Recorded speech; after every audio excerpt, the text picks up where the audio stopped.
Hello and good morning, by the way. Don't think I'm going to get all the people who said they were going to come today. So if you want to join in, you're more than welcome. It's Mel's emergency server. There is a mission going to be running in the background. Should you want to jump in, it is a basic targeting mission. But for those who want to do anything with a Huey today, or if you're having problems with a Huey, then hopefully we can iron some of those issues out. The other thing as well is if you haven't got the Huey, but you've got DCS and you go and download it now, the trial version, that will also allow you to get into the mission. So the server's set so that you can access it with the trial versions of the software. I'll get going shortly, so now's the time probably to make yourself a quick drink. And when I say quick drink, I mean literally a quick drink. It'll be a couple of minutes. And we can sit back and enjoy the naff music provided by DCS's menu. Which is awful by the sounds of it. I can just about hear it in the background.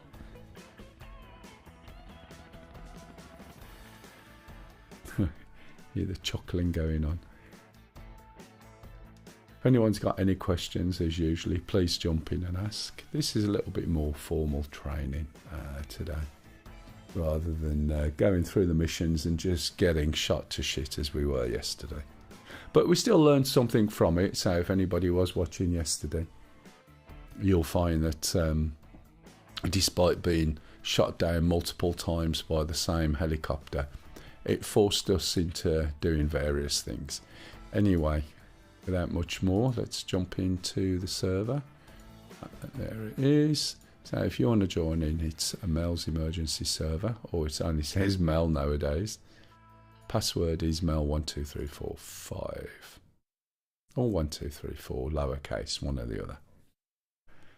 So as I said, there's supposed to be a couple of people coming in. We do have some helicopters, especially for this. I should have one somewhere called Mel somewhere along the way. Huey to pilot.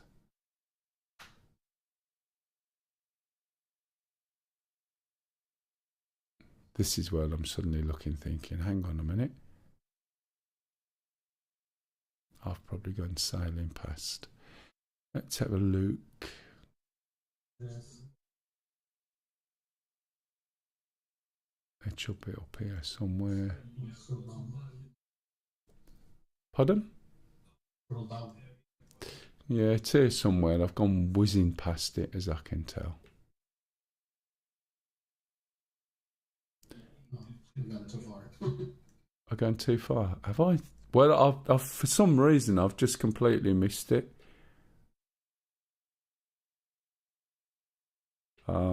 No, I'm not seeing what I'm looking for. Makes me wonder whether I've just fired up the right mission.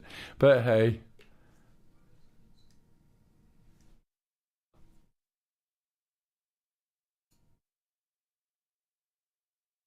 Right. There's the trainees.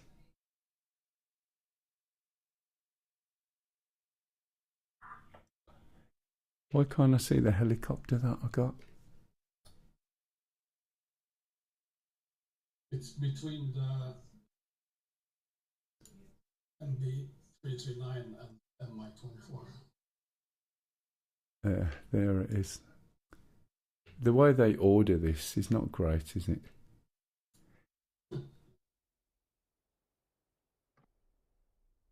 Right, okay.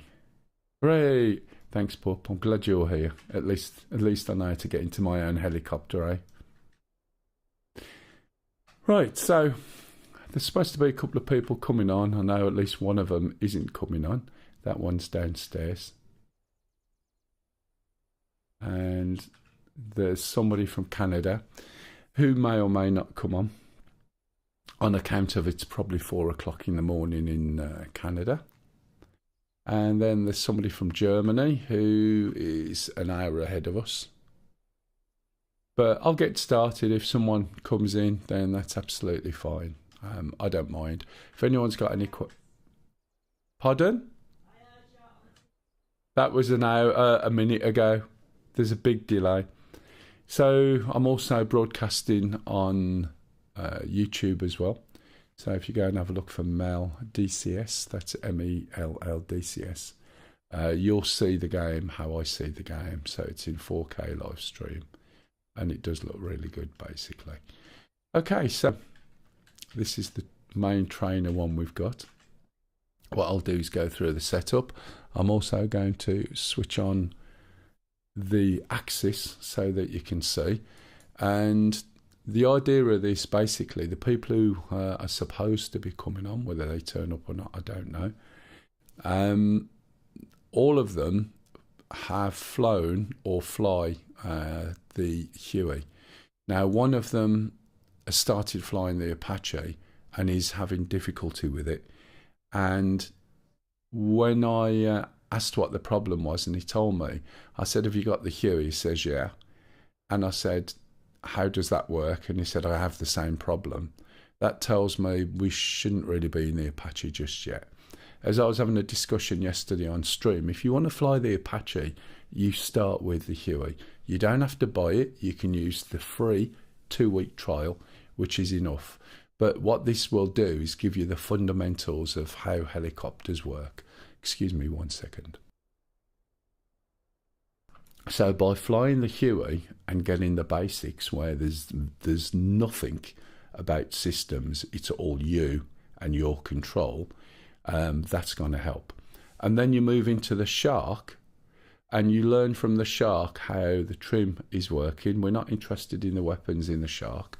It's just how that handles. It is prone to VRS, as is this, as is the Apache. But if you can get your head around how the Shark works, then by the time you jump into the Apache, it will help a lot. And they get progressively more complicated and progressively more systems to learn. Okay?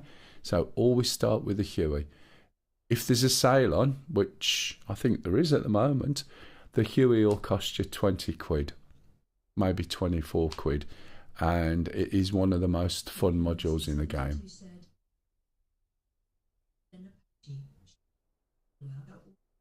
Yeah, exactly.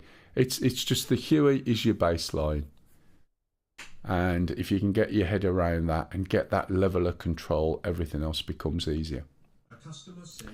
Good morning, good morning. You coming in today, Cookie? You can start the mission off, by the way. It's not going to make any difference to what I'm doing. And then you can jump in your Apache.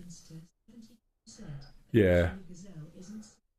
Oh, yeah. Lisa's done a classic. No, she's done a classic. Of course I'll be on. Of course I'll be on. But anyway, so without that, what we're going to do is go through the startup. But we're going to go through the startup with what you need from now, rather than doing all the extra little bits and extra buttons. We'll just do the basics because we don't need the other little bits until we get there. There's a few controls that you definitely need. Good morning, Mort.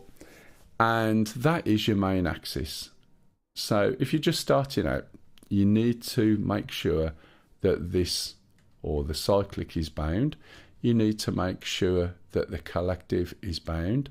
You need to make sure that the rudders are bound.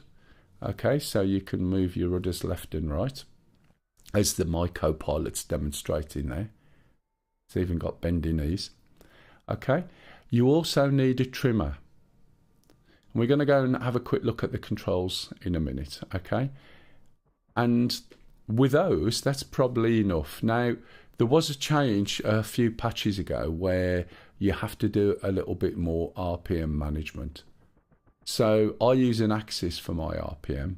However, if you haven't got an axis, a hat will do, or you can use the page up key, but because you will have to change it once you start to take off, or if you've got a load on, you want something that's convenient and easy to do. As a golden rule, if we go to adjust controls, you've obviously got a lot of controls. I nearly said shit ton, but that's probably not the right word, is it? You've got a lot of controls and buttons.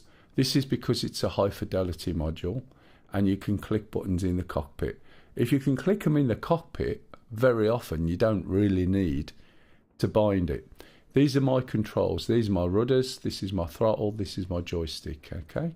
So when I actually scroll through these, you'll see that there's not much on there at all. It's mostly space. Okay. Now we don't need to put all of these controls in from the beginning. Yeah, you're more than welcome. There will be a mission running in the background once Cookie's come in and started it. It's a PvE server, but this is specifically helicopter training. However, CJ, there'll be a mission running in the background where there's some targets to go and shoot. You will get shot down if you're sort of sitting over the top of them.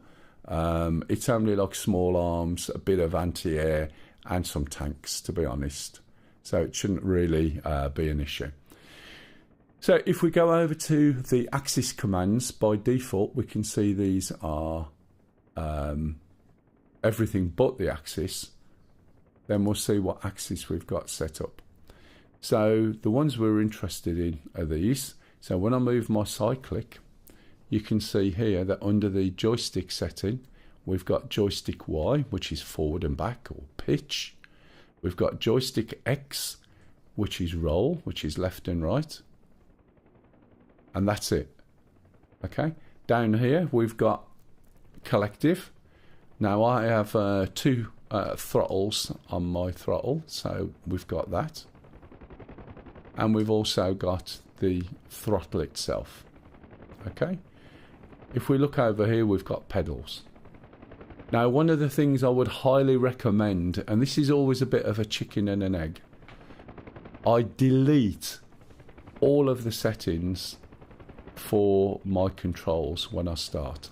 It will default. Okay. Certain things like the A10C, if you've got a Warthog, you want those settings in there because it maps all of your joystick, throttle and everything on a one-to-one basis. But when you're starting out with something new and you've got various types of controls, it will try and map everything it can. But typically what it'll do, if you look, I've got some brakes that shouldn't be mapped to anything. Ignore that there, right? They're not working. But it'll typically think, I've got an X and a Y, I'm going to map it to the cyclic. Or when you see the rudders, it'll understand those are probably rudders, but it'll start doing weird stuff. And also it means you've got to try and learn something else that may not be convenient for you. So that's why when you look over to the all but axis, there's nothing there. And there's nothing there because I delete everything. And then I have to learn or understand what controls I need to set up. So your basics are your axis, as I said.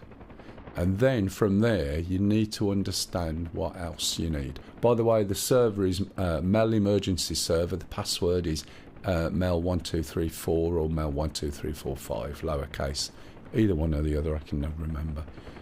So you set the controls that are obvious, and then you start adding controls in, right, as you need them. So one of the first controls is the trimmer.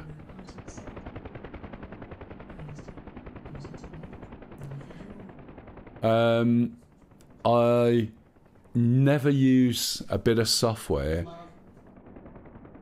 Hey, Mav. I never use a bit of software in between the controls and the game. The controls within the game are really comprehensive, right? I don't need to be able to have a piece of software that sits in between. Because the more, think of it, the more connections you have, the more interfaces you've got from this to that, from that to that, and so on, the more chances there are of when you have a problem, you've got to try and work out where that problem stems from. And back in the early days, and I'm talking very early days, the target software would cause issues. It's obviously got better as time goes on, but the in-between is software.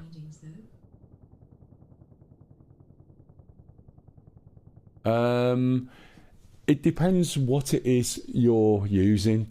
For instance, if you think about it, this is the problem. If you think about it, think about the A10C, right?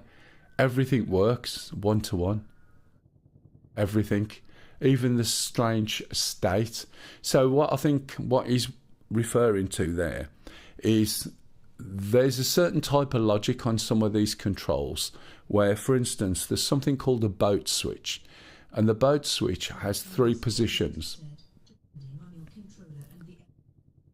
Right? So the boat switch, for instance, has a forward position, an aft position, and a centre position. But the game, right, if you've got a switch that you can use that type of rocker in, then it works absolutely fine. And you'll find it when you look at some of the controls, it'll say 2 things on it. And the way the logic works is if the control is forward, it does this. If it's back, it does this. And when it's in the middle, it's like if it's neither forward or not back, it must be in the middle. Therefore, I'll do this. A case in point in the A10C, if you want white hot, black hot, or CCD, you go forward for the one, aft for the other one, and centre, which doesn't actually do anything at all, for the third option, and it will detect it. And so there's quite a few things you can do that with, but if you'll see the controls over on the left. When you set up the axis, sometimes you have to be quite careful and you need to test these. So the best way of doing that is going back into, oh, by the way, when you set things up, always say OK. Don't say cancel, otherwise you cancel your controls. So when you go into the seat here, press all the controls and make sure it goes the way you expect.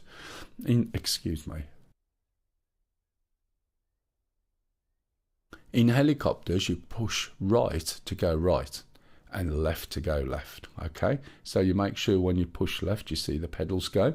If you've got this axis control up, you can see here that the axis control goes left and it goes right when I press right. When I move the stick, when I move it forward, it should go up on the axis control or forward, right, in the cockpit. And when I pull it back, it should go back and left and right. And it's always worth checking everything. You've got the collective. When you move the collective, it should go up and down. If you've got an axis set to the throttle here, you can't move that at this point in time until you release it. However, thank you for the follow there. However, if you use the keyboard, page up, page down, you'll be able to move it straight away, but we'll come to that after. Now, as I said, sometimes with brakes, if you've got brakes and you've got rudder pedals, when you squeeze the brakes, right, which I'm doing now, there's no brakes in this, we're on skids, you'll find this doing this all over the place rather violently. So you need to be careful. The other thing you need to be careful on is you might occasionally find that when you press right, it goes left and vice versa. So if you go back to the controls, if you've got something like that that happens, right, you've got something called axis tune. And if we click on the axis we want to change, we can go to axis tune and we can invert the direction. Okay? And that just means switch it to the opposite way. There's lots of settings on here that you can change. I know a lot of people use various settings and curves. Personally, I don't use any. Okay? The joystick and that I've got it's got quite a high resolution. So in other words, there's lots of little divisions between the top and the bottom. And as long as you handle your joystick and everything else carefully, you should be okay. Some controllers are what I would call less resolution. So imagine mine goes from 1 to 1000. That gives me a lot of steps. If somebody's goes 1 to 100, then you haven't got quite the range. So you move your stick and you go more than I would go for the same amount of movement. And for that reason, people start to put curves onto the controllers. So putting curves means that when you're in the center, it's not going to do a lot and you have to push it just that little bit more, and you can change how fast it goes up or down. I'm not going to cover that for now, okay?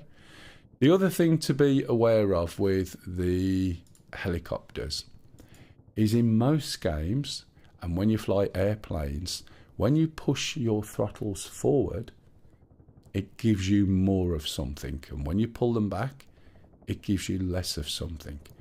If you've been flying for donkey's years in airplanes and all sorts, or playing space games or whatever, then pushing something forward makes it more.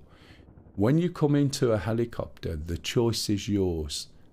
You'll have some people say, well, you know, you're not flying it properly if you're pushing your stick forward to increase your collective, because in a real helicopter, as you can see, it's down, and giving it more pitch, you bring it back.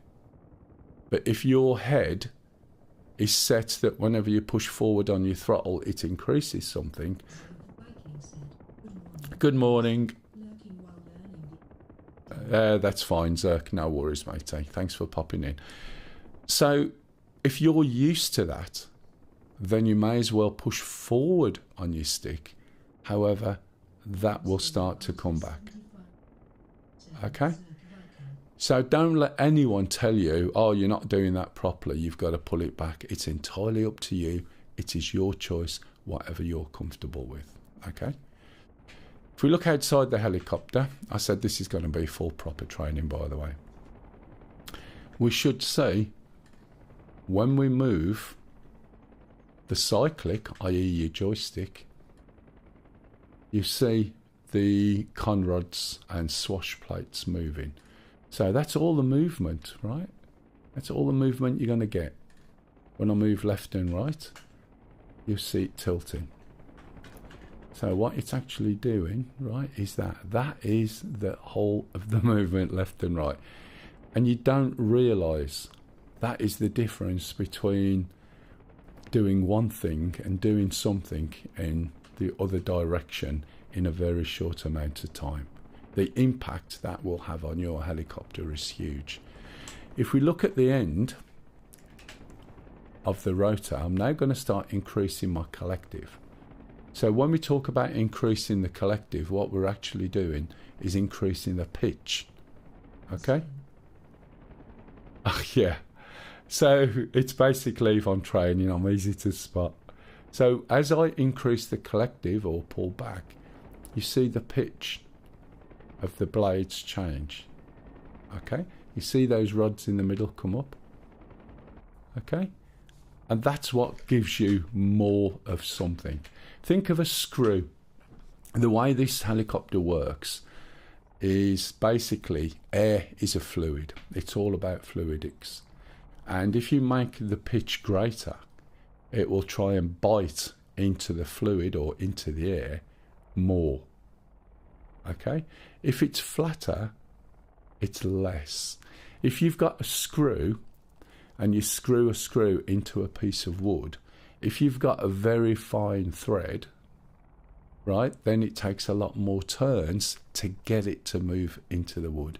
If you've got a very coarse thread, i.e. the spiral of thread is very wide, then it's only going to take a few turns. And it's the same sort of principle. This would fly if it wasn't for the fact it needs air and everything else in combustion in water, just the same as it would fly in the air. And that's something you have to bear in mind. So when you're coming to slow down and stop, you don't instantly stop. You don't instantly do things. You've got drift, just like a boat would be. When you come to the tail rotor, if you push the rotor, the rudders right, you'll see the pitch on the tail rotor blades change. And whilst I'm calling it the tail rotor, it is the anti-torque rotor. Yeah, no worries, matey. Okay, so you can see that move. And it's the combination of that and this and that all of the time that makes these things work. Right, is there anybody got any questions? Oh, when you have two blades as well, there's a stabilizer on the top. When you see four blades, you won't have a stabilizer. Right, so anyone got any questions? Now, technically, I know Jack. I know how to make this work. I can explain how you can fly it and everything else. Some of the naming and some of the proper technical terms I do not know. It's a game to me, okay? Yes, it is a sim, but it's still a game. So as long as I can explain it, that's the main thing. Right, a very important button to use. Now, you'll see some people say, oh, I never use that, I just do it all myself. That's because it's very easy to do.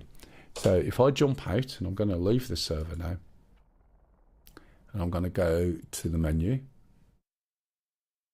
and there's settings at the main menu that you need to understand. So if we go onto the cog, hey Redbeard, and we go to special, right, if you go down here and find the Huey, there are some settings on here. Can you hear the menu and enough music? I switched it on just as a filler while I was starting up. So rudder trimmer. In the Huey, you never have the rudder trimmer on. So don't trim it. You've got show hints at mission start. You don't need it on. Autopilot, you don't want on at all. And the trimmer mode, there's a number of different ones. Right? So you've got central position trimmer and joystick without springs and force feedback. If you haven't got force feedback, you want it on central position trimmer. And that's important. That's the same for any helicopter. Okay? I'll explain how that works in a minute. So we'll get back into the mission.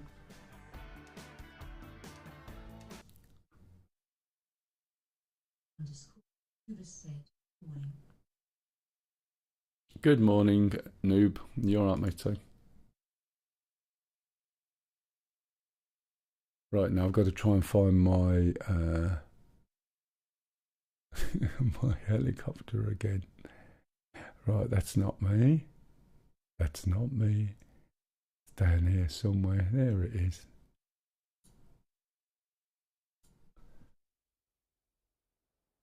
Right, so the way the trimmer works in here, and the reason why you have a trimmer is this is all cables and things. There's nothing fancy about it. It is a bog standard basic helicopter. And in real life, if you're flying a helicopter, let's put this back on here. If you're flying a helicopter and you're having to hold this joystick, I haven't got a fresh cuppa now. I'm not sure what she's doing at the moment, but she'll hear this 1 minute later because she's watching on YouTube, hopefully trying to learn again. And then she'll come up with a cup of tea. So if you're going to have to hold this stick in that position for any length of time, right, your arm will stop working.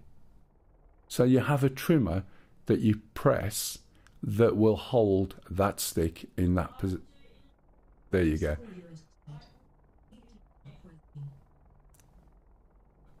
Right, so basically, if you've got to hold this in that position, you are going to be screwed. Right? So basically, that's how you would fly the helicopter. This is a game. You are not going to feel that force, right? And you get people say, oh yeah, I don't need the trimmer. Well, you're an idiot, because the trimmer's there because that's how it works. So not needing it doesn't sort of give you an extra star rating in your ability to fly. Now, in some of the real life helicopters, pilots choose not to use the trimmer, but then they're not all pulling loads of wire and they haven't got the forces on their arm, and that's absolutely fine. But do you understand what I'm trying to say? So the way the trimmer works, In real life, it's usually some sort of friction feed, I believe. Either friction feed or magnets. I'm not quite sure 100%. But in real life, we've got a massive big spring at the bottom of the joystick, unless we've got a force feedback one. So what we do is you put the stick where you want it to be. In this helicopter, as soon as you hit the trim button, that stick will stay there. Now, I don't think until I start the helicopter and switch the trim on, it won't trim, right? So the stick will stay there and your helicopter's trimmed. However, you will have no input to the helicopter whatsoever once you hit that trim button. So I'll show you when I start the helicopter. I can move my real life joystick round like this, okay? And the helicopter will have no input whatsoever. Okay?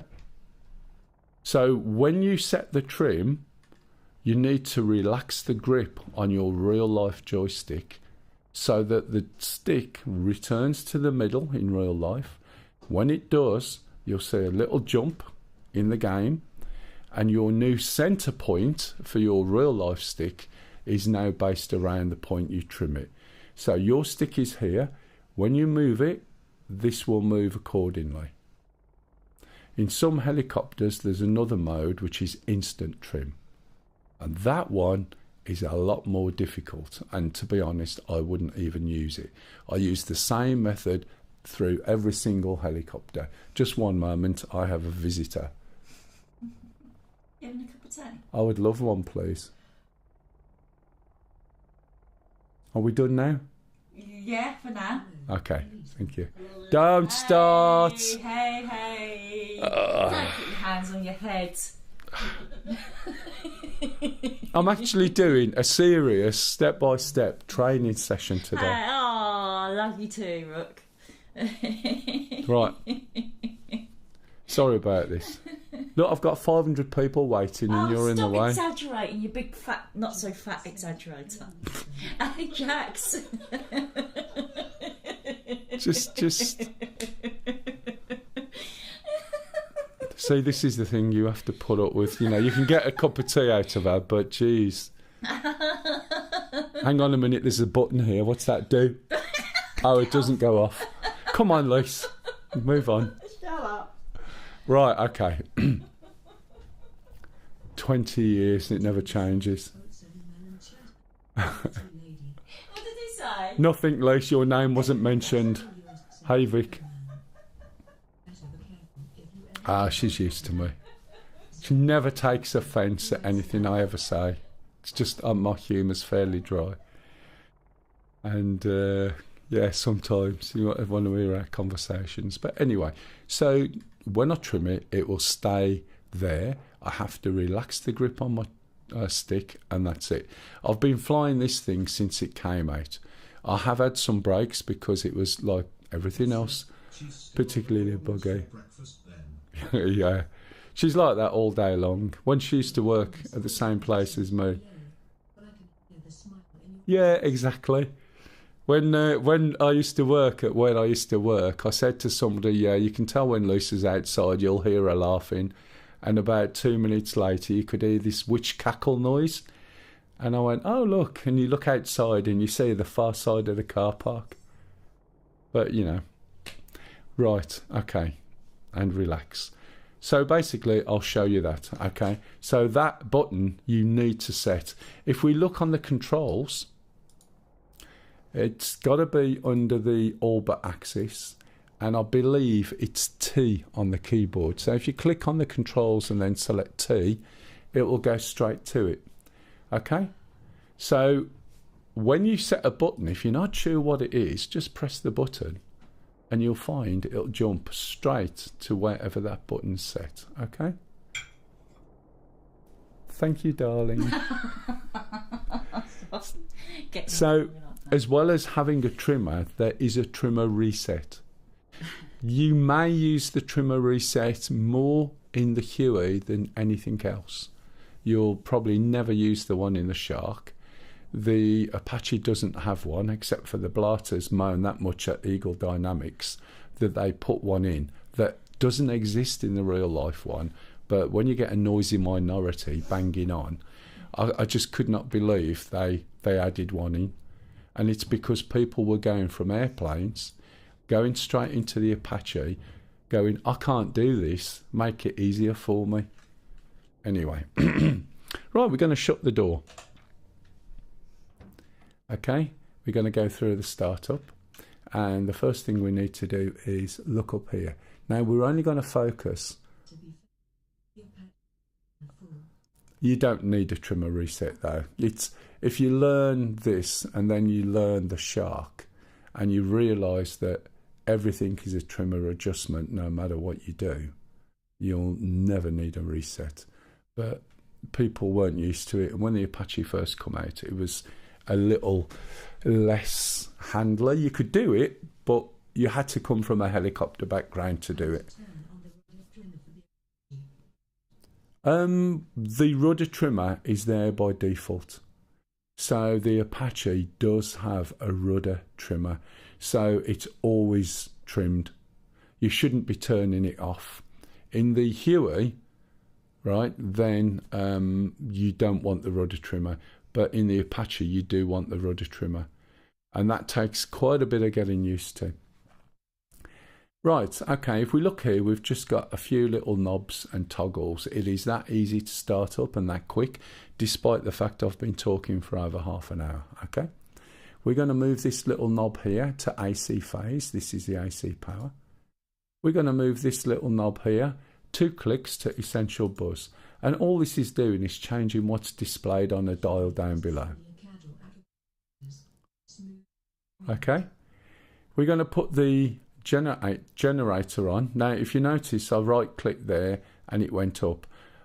This is a habit of mine, and the reason I do it is because after one patch, it reversed my mouse buttons. And I've got it embedded in my head. And I always go the wrong way when there's more than one position, and even now. Battery on. As soon as you switch the battery on, you're going to hear a siren. If we look down here, right by the side of this bright yellow surround, we can see a low RPM audio warning. We switch that off. Okay? Now, when I've described this, especially to the other half, I refer to this as the matchstick, because she knows what it is and where it is. So back in yesteryear, in cocktail bars and things, you'd find yellow matches and red ends, or black matches with yellow ends, like fancy ones, right? So this is your fuel button, or your fuel toggle. So we're going to make sure that that is forward. As we do these things, you'll see... Okay. As we do this, you'll see that the lights, right, are slowly going off. And the idea of starting up is to get rid of all these warning lights. Just slightly to the right of the fuel, we've got the governor. And you want it in auto, okay? If it's back, it means you've got to manage the RPM, whereas you want it in auto, right? When you're learning, auto all the time. If you follow up this set of lights, we've got a couple of toggles, hydraulics and force trim. That's why the trim doesn't work yet. If we jump over this red cap, we've got a little toggle here called chip detector. And what this does, you press it forward and let go. And it looks for pieces of metal in the rotor assembly. I'm not sure how it does it, but it basically detects if there's anything which is breaking off the rotor assembly somewhere up the top, where the rotor comes in. As I said, I don't know technically. If somebody does, please let me know. But it basically checks for metal fragments in there. Okay? So now we've done that, we need to give the turbine some fuel. Now, as I said earlier on, right, I'll put that in a dark place so we can see it. My left throttle is bound to this, but it does nothing while this indicator is down there. There is a button to unlock it, I believe. But the easiest way of doing it is either put your mouse over the throttle sleeve and wind it forward with your mouse wheel. Put your mouse over, hold the left mouse button and move your mouse and it'll move. Or better than that, you can use page up, page down on your keyboard. And you need to get it all the way up and all the way down. And you see it now sits a smidge higher. That's enough fuel to start your engine. Once you are past that point... is that what it is, Jax? I'm glad you explained that, matey. Thanks for coming on and letting me know the Norwegian technology for chip detecting. Right, I'm now going to move my throttle, and you can see I've now got movement. If I've got page up and page down, my movement's not as smooth as this. It's quite rough. But if you look at the control I've got over this throttle now, by using a throttle, you can see that you've got a lot finer control, which will help. Okay, so we've got a set of lights on here, and those lights will disappear as we start up. What we're going to do now is look at these three gauges and look at this one here. So here's the RPM, here's the torque, the gas producer, and the exhaust. I'm going to press and hold the starter. As I hold the starter, you'll see the gas producer start to increase, and as it gets around to about number 11-ish, maybe 12, the rotor will start to turn. You'll see the helicopter start to move, and depending on the light, you'll see the shadow. We've just saw the shadow go past. It's up here. When you get to 40, you let go. Now, have you got any game sound of the engine starting up? Or is it too quiet? Just let me know and I can adjust it. See, I can't hear my engine at the moment, so it might be that I need to go to my options. And I'm just going to turn this up a bit. And then I'm also going to turn this up a little bit.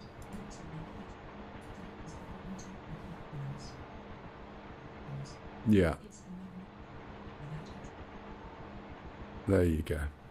So it's looking for bits that have come off. So it's not the blades, I think it's the bit at the rotor, is it? At the top, where you've got all your gearing and whatever you've got there. Okay, so you can hear the engine now.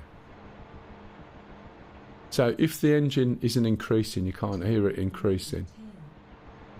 You might find, basically, that the you haven't got your fuel on, and it definitely won't start. So if you notice, there's two lights left on, and what we're going to do now is increase this fuel. The RPM has turned up to 40, and there's two needles there, one for the rotor, which is the short needle underneath there, shown by this, and one for the engine. When you're adjusting the throttle in the helicopter, you've got to be careful, because if you just whack it up too quick, the rotor can't keep up with the RPM of the engine, and you can shear it. Okay, so I'm just going to move the throttle up slowly. You see the two needles are being kept together. Now, a few patches ago you'd go all the way up to the top, but not anymore.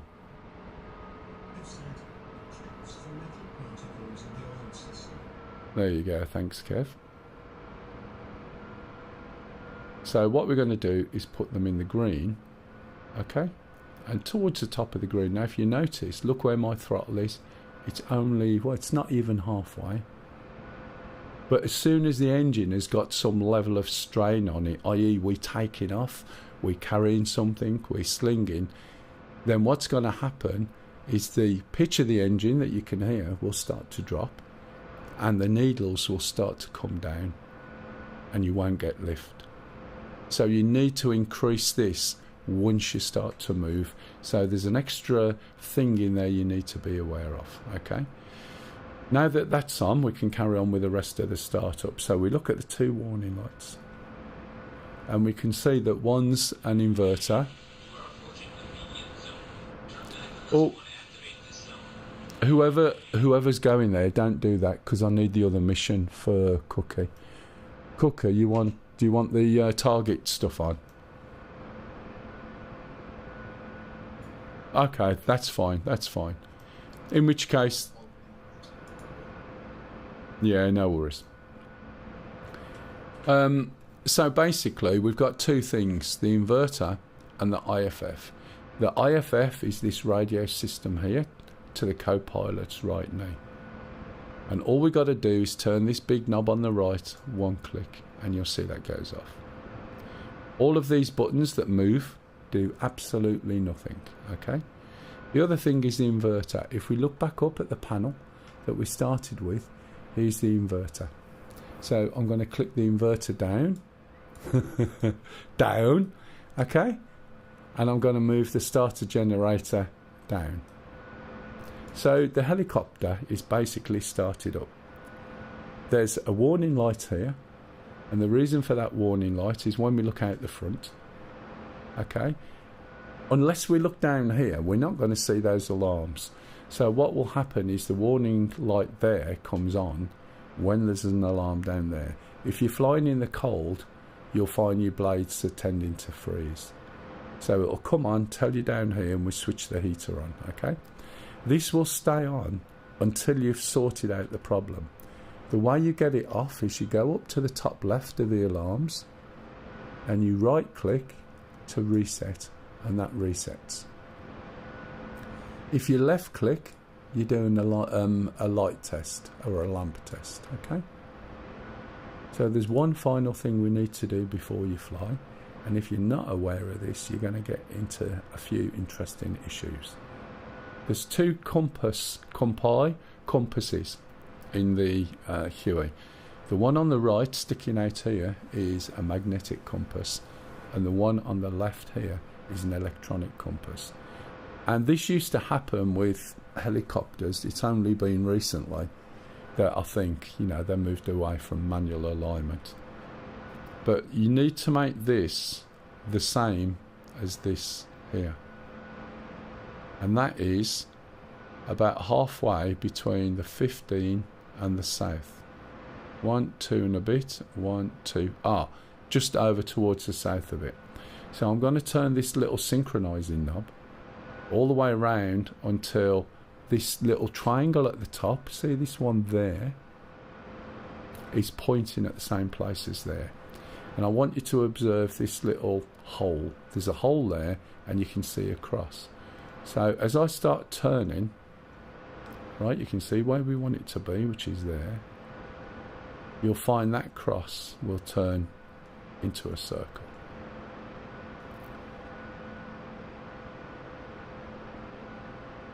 Okay? When it's a circle, you're in the wrong place. When it's a cross, you're in the wrong place. When it's half a circle and half a cross, you're in the right place.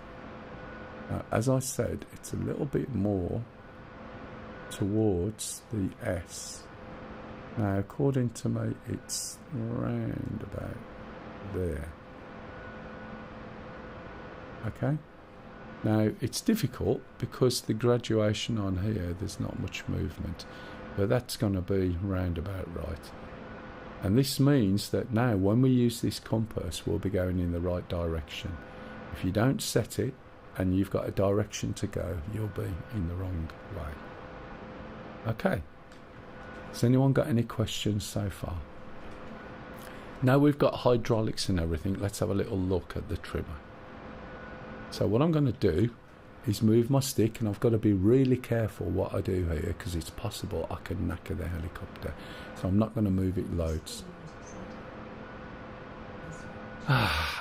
It's sort of lodged just under the copyright warning system. So I'm going to move my stick forward, and I'm going to trim. And now I'm going to keep moving my stick forward.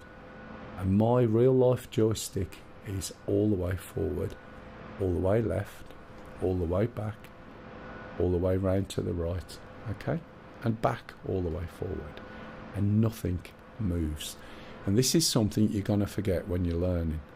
You'll trim the helicopter either intentionally or by accident, and then you'll have no control, especially if you're in a situation where you've got other things to think about.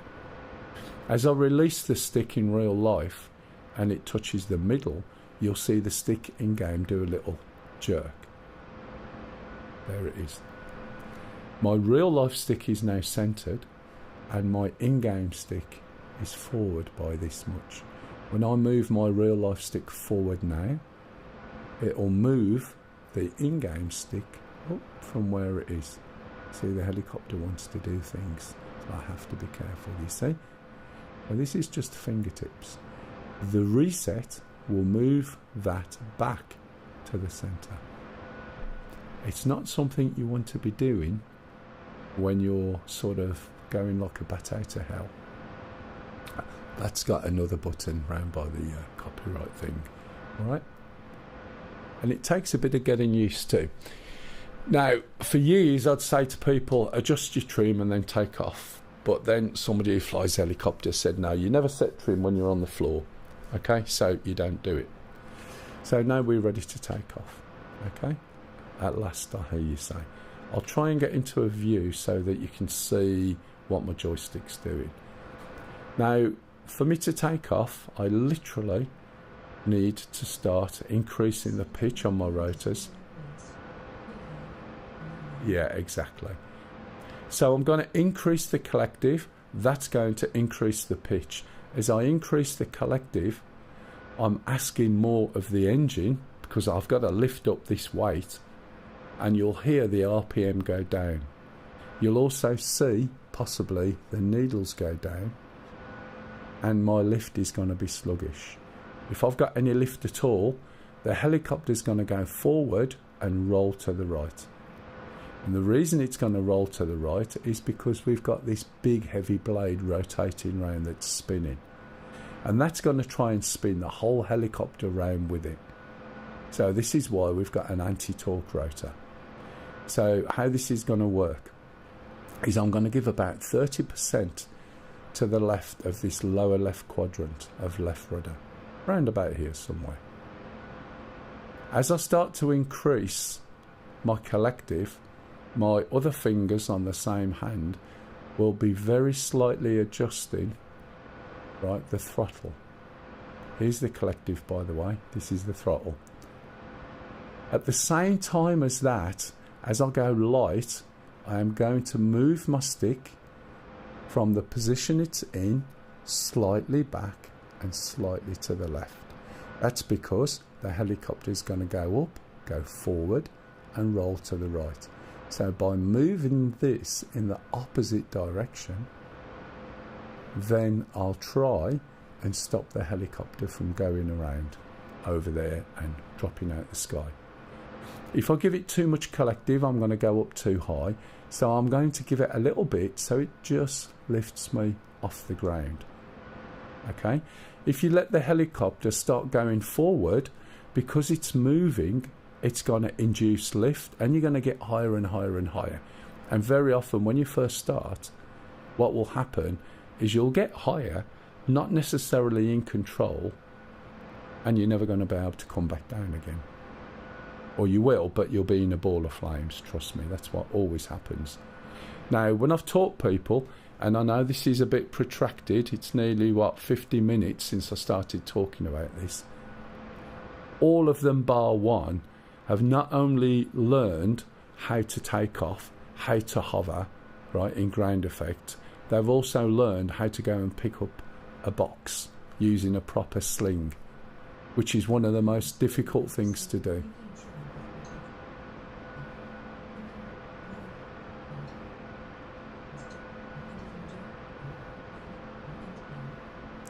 Yeah, there is that. You can do it. I mean, as we got to remember, it's a game. Okay? But it was what somebody told me, and I thought, fair enough. So all we got to do is move this back and down here gently, and we move it by the amount that is countering the movement. If we start spinning round to the left, then that means your rudder's too far left. If we spin round to the right, you need to add a bit more rudder. Okay? Whenever you learn, don't take off on a pad and don't take off or fly on the grass. You want to go onto this sort of area because look what I've got. Horizontal, vertical lines.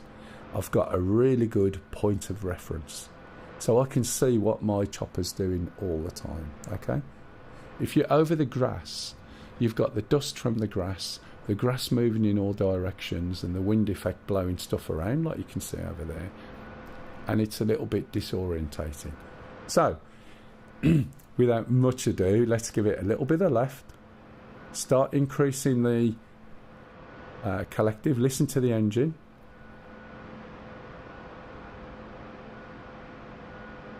Going down already. Okay, so increase the throttles a little bit. Okay, and this will get light, and when it gets light you'll see it wanting to lift up, and as soon as it starts to lift up, a bit more throttle. There it is, a little bit left. I'm moving my stick slightly back and slightly left. All right. Now, I'm only just off the floor. I don't want it to go anywhere else at this point. You are not going to be able to necessarily do this instantly. All right. So you can see, right, I'm looking at the floor using these lines, and look at my stick. It's not staying still. It's making adjustments, right, all of the time for me to be able to stay in this position. And that's something you start to learn about helicopters. It's not great big movements. It's not like a plane. It's lots of tiny little nudgy moves. It's not moving forward and holding it. It's moving forward and back, and it's reacting to what the helicopter's doing. Okay? Now, you can see how far my rudder has gone over now. We do have wind on here, and I always...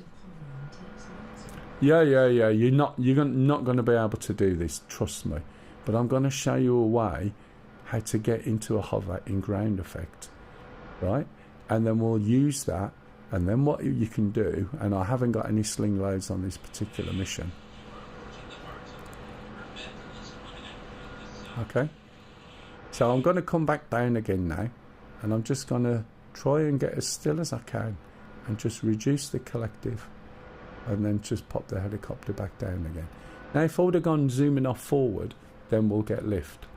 So what I want to do now is, you got the gist, that's how you take off, and you want the helicopter to hover ideally, but there's a way you can actually do that. Now I always put a bit of wind on servers that I fly on. One of the reasons, and one of the things that I've found over the years, and again I'll probably have someone tell me I'm wrong, but having wind, it's a bit like leaning on a wall, right? If you try and balance on one foot, especially if you're old, okay, just standing there balancing on one foot, it is likely that you'll wobble around a little bit. You won't fall over, but you're going to wobble around just a little bit. And if you don't, balance on your toes of one foot and see how you get on, right? So just stand up on your toes. When you've got wind has quite a big impact on helicopters, and it causes an effect called weather vaning. So if you know, I'm going to drink my tea because otherwise this is going to be cold. Oh, it's already tepid. Don't tell her. So let me pause there on weather vaning. Let me drink my tea. If anyone's got any questions, if you disagree with anything I've said, that's fine. If you've got something to add to the conversation that's going to add a bit more information, that's absolutely fine too. Okay? So I have no problem. I'm happy to take information in and advice. So let me drink my tea.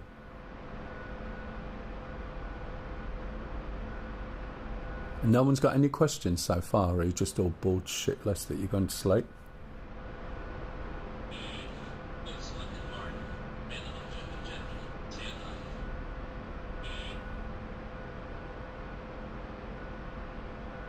Is that you with your Apache over there? Excellent.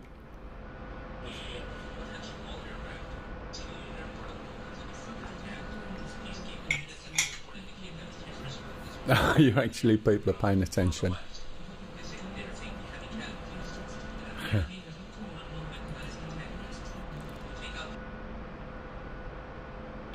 Okay, so what we need to do is find out where the wind is, where it's coming from. Okay, so when we're going to trim in something called ground effect, we need to know where the wind is coming from, because helicopters will turn so that the nose points into the wind, and it's called weather vaning because that's how a weather vane works. If you've never seen one, go and watch Sound of Music, is it? Yeah, Mary Poppins. Go and watch Mary Poppins, right? When they go kite flying, you'll see all these weather vanes on the houses in old London town suddenly turn round, and they've got compass directions on usually, or at least a north or an arrow, and then it could be whatever, and it shows you where the wind is coming from. Okay? And that's what we need to know. So there's a couple of ways we can do that. Alt B. If you scroll down, whatever mission you're on or map you've got, right, it'll tell you where the wind is. So you can see at ground we've got 2 meters a second, and I think it's coming from 159. Its heading is 339. I think it's that way around. You can see when we are higher at 2,000 meters, then you've got a stronger wind, and at 8,000 meters you've got another wind. You've also got winds in 3 different directions. Interestingly, somebody once said to me, I don't know why you set the wind in 3 different directions or whatever. It's unrealistic. And surprisingly, it's not unrealistic. I went to a big balloon festival, and if you've never been to one, this is where you got 40 or 50 hot air balloons taking off. They usually wait till early morning or dusk when the wind's not so bad downstairs or on the floor. And I watched these balloons take off. They hit a few feet up in the air, like maybe 50, 60, 70, whatever, and they went off to the left. They went up a bit more, and they come back towards the direction that they took off from. They went up a bit more, and then they went 90 degrees to it. So wind, which you don't realise, can and does go in multiple different directions. And you have shear points, which is the sections between the wind.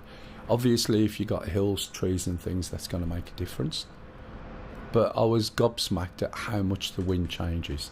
So the other method, and the one I prefer, is, I think is it Control F11? Yes. So you see what's happened to my helicopter. Okay, so what that has done is given me free cam. So what I'm looking at now is the wind and the smoke in the chimneys. This is not the ideal direction for demonstrating this, but it'll do the job. So I've just lost the smoke now. There it is. You can see which way the wind's blowing. So if I turn around here, normally I change this so it blows the other way, to be honest. So you can see the wind's blowing there. So ideally, when I'm doing this trimming exercise, I need to have my nose in the wind. Now the irony is with the Huey, right, look where we are, over there.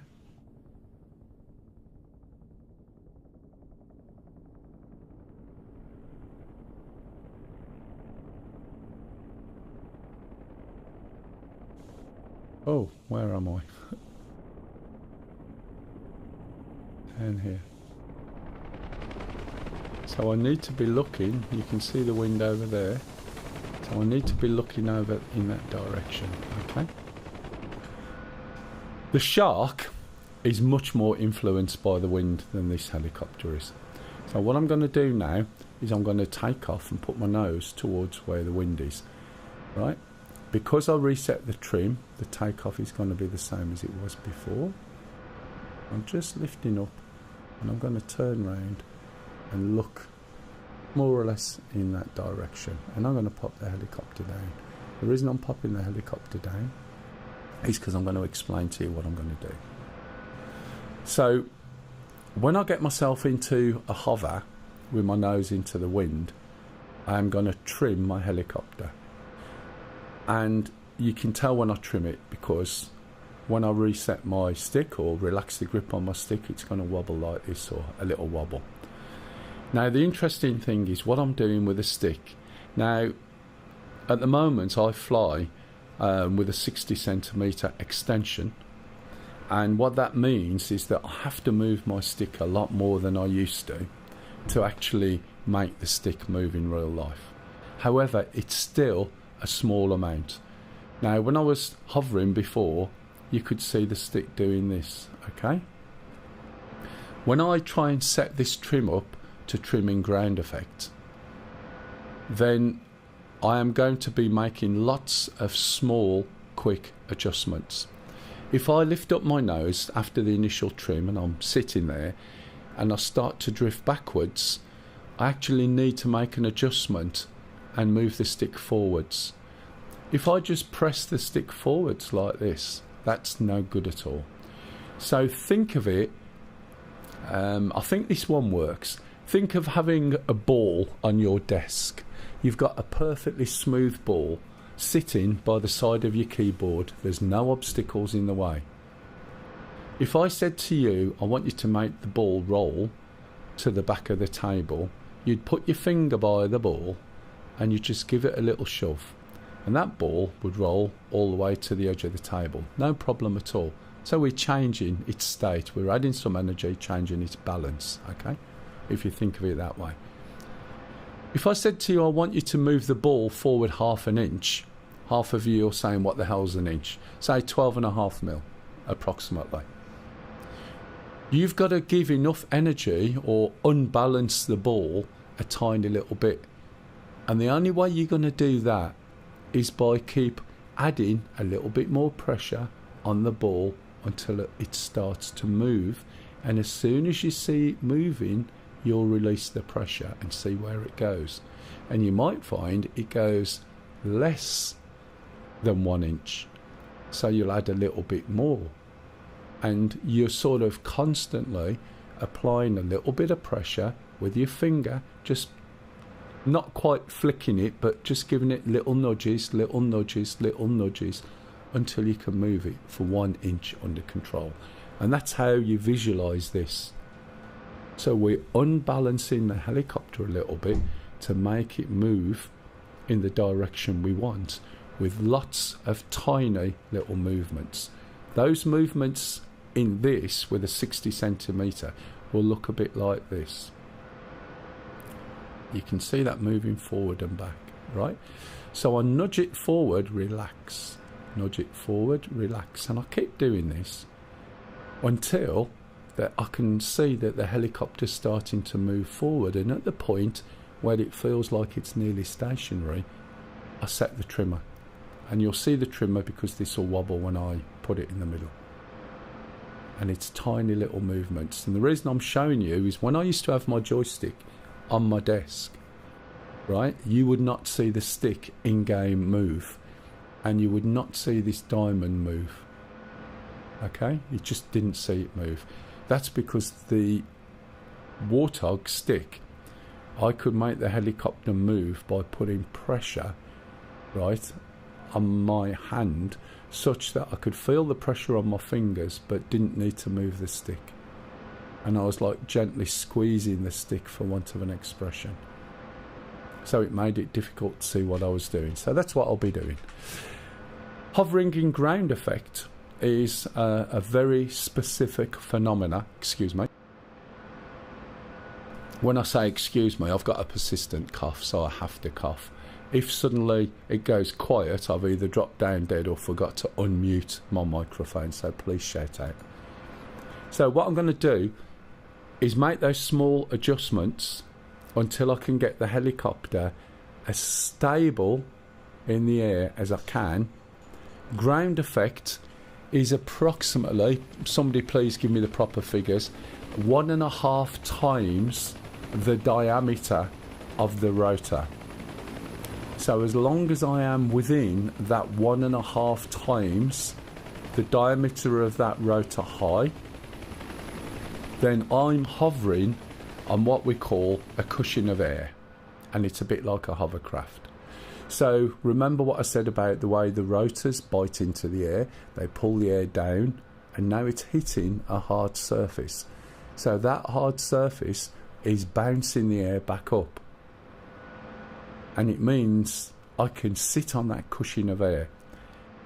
And despite you haven't got, right, force feedback sticks necessarily, you can feel that cushion of air on the way the helicopter behaves.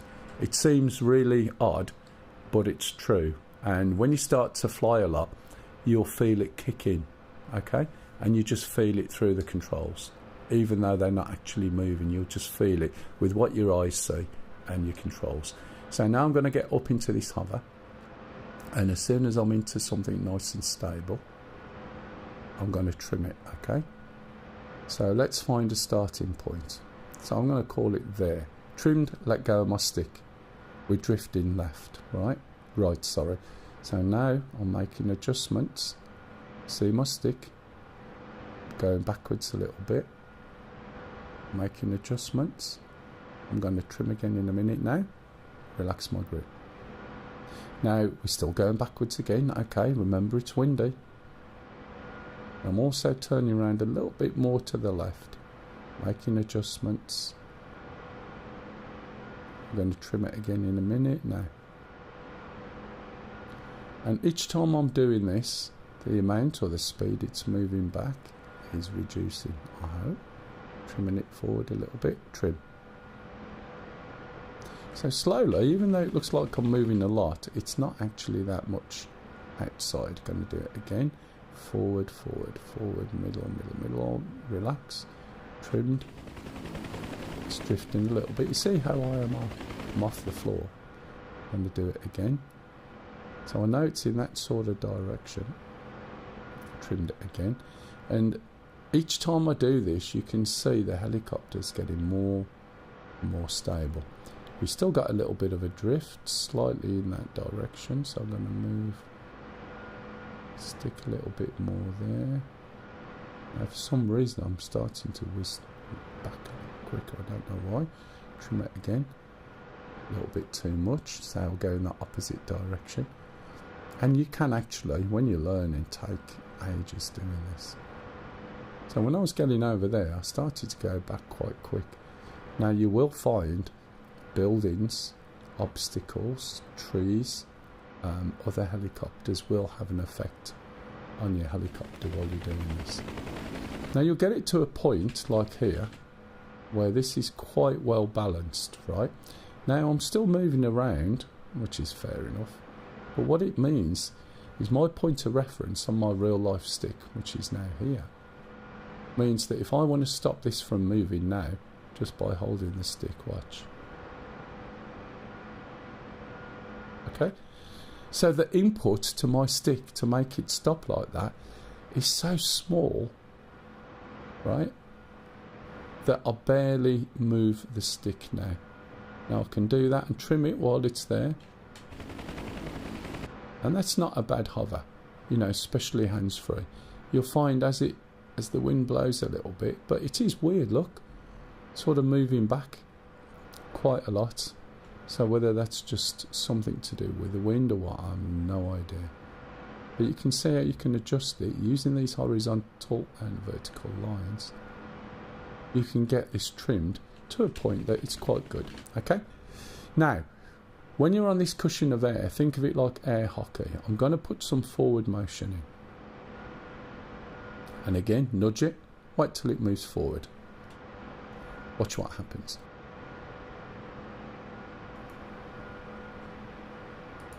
Okay, I haven't touched my stick yet. So this is more or less slowing itself down. I'm now going to turn over in that direction, just using the rudder. Hopefully I'm not too far back. I'm going to push it over here. Alright, pushing the stick forward. Again, changing the direction. You can see the helicopter reacting. And it's floating on this cushion of air.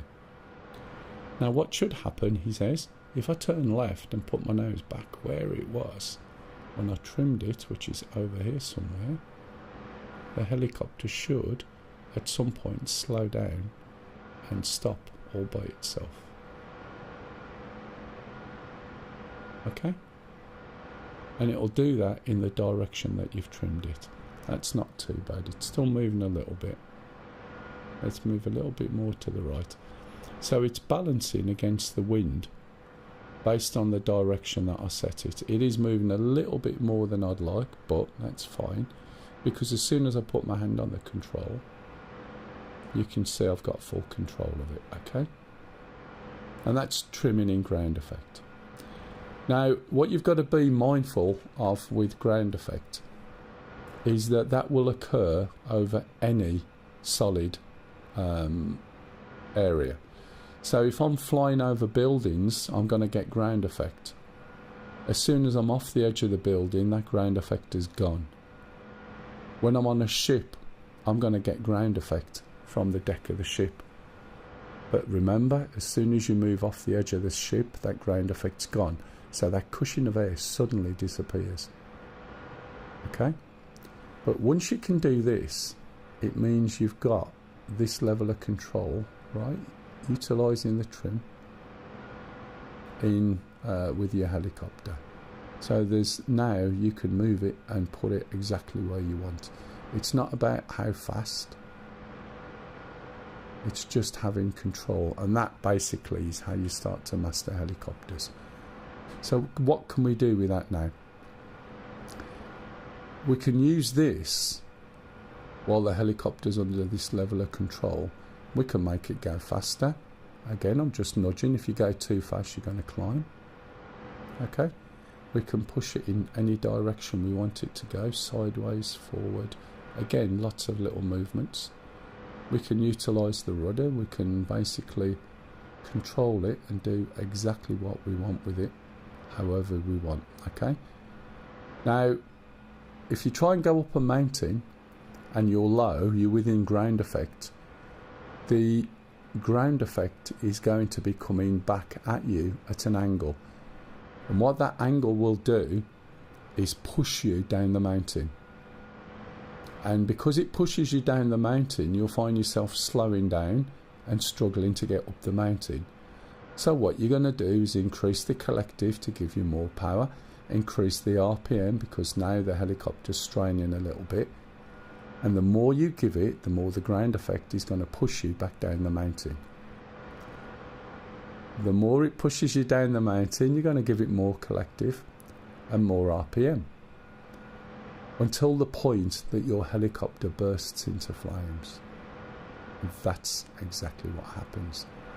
Now, I've not retrimmed this at all, right? I'm just utilising, right, that trim, and I've just got my hand on the stick. You can see it's not moving much. The wind is blowing slightly from my left over there. Unfortunately, I haven't got any sling loads, but once you can start to have this level of control, you want to go picking up sling loads. It's incredibly easy to do. But before we even look at that, which I can't do, I'm going to move over here and I'll show you a way of trying to get to grips with your helicopter. So you want to try and learn and get this level of control, and as Rook pointed out, you know, this takes practice, believe me. When you first start, you're going to be like Bambi on ice. But the beauty of this helicopter is when you crash and you burn, which you will a lot, it's extremely quick to get going again. So unlike a lot of other modules in DCS, you get a quick half hour. You've got time to jump in, fire this up, crash and burn a few times, and you'll learn something from it. Okay? Now I've got to release my stick and cough, so just bear with. You can see it starts to slow down a bit, but it also gets pushed by the wind over there. So I need to counter that a little bit. And I'm putting minimal pressure on my stick. If I let go of my stick, it's there. If I want it to go where I want, I just need to lean forward a little bit. If I need it to go faster, I'll just nudge a little bit in that direction. The direction I want it to go. Tiny little movements. You can see it speeding up. You can also see its nose lifting up because it wants to start taking off. And if I pull back on the stick gently, you see it slows down. So it gives you full control over the helicopter. And this movement takes ages to actually get it right. So practice, practice, practice, okay? Now, practicing control, if I'm up high enough, the best way of practicing control is by going through and round and in between inanimate objects. Inanimate ones that are not going to suddenly jump out on you or move. So sometimes if you watch when I stream on a Saturday, I don't worry too much about trees. It's very rare you will see me suddenly jerk on my joystick. That expression sounds incredibly wrong, but you know what I mean.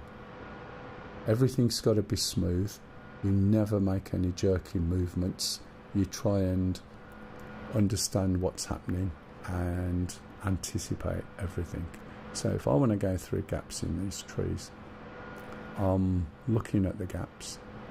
I'm working out in my head how big my chopper is and whether I can get through these gaps or not, whether I'm going to have to increase my height to get through the gaps or whether I can get through them without increasing my height. Because I'm moving really, really steadily and under control, you see I've slowed down a lot because I've got two trees here which I can get through, no problem.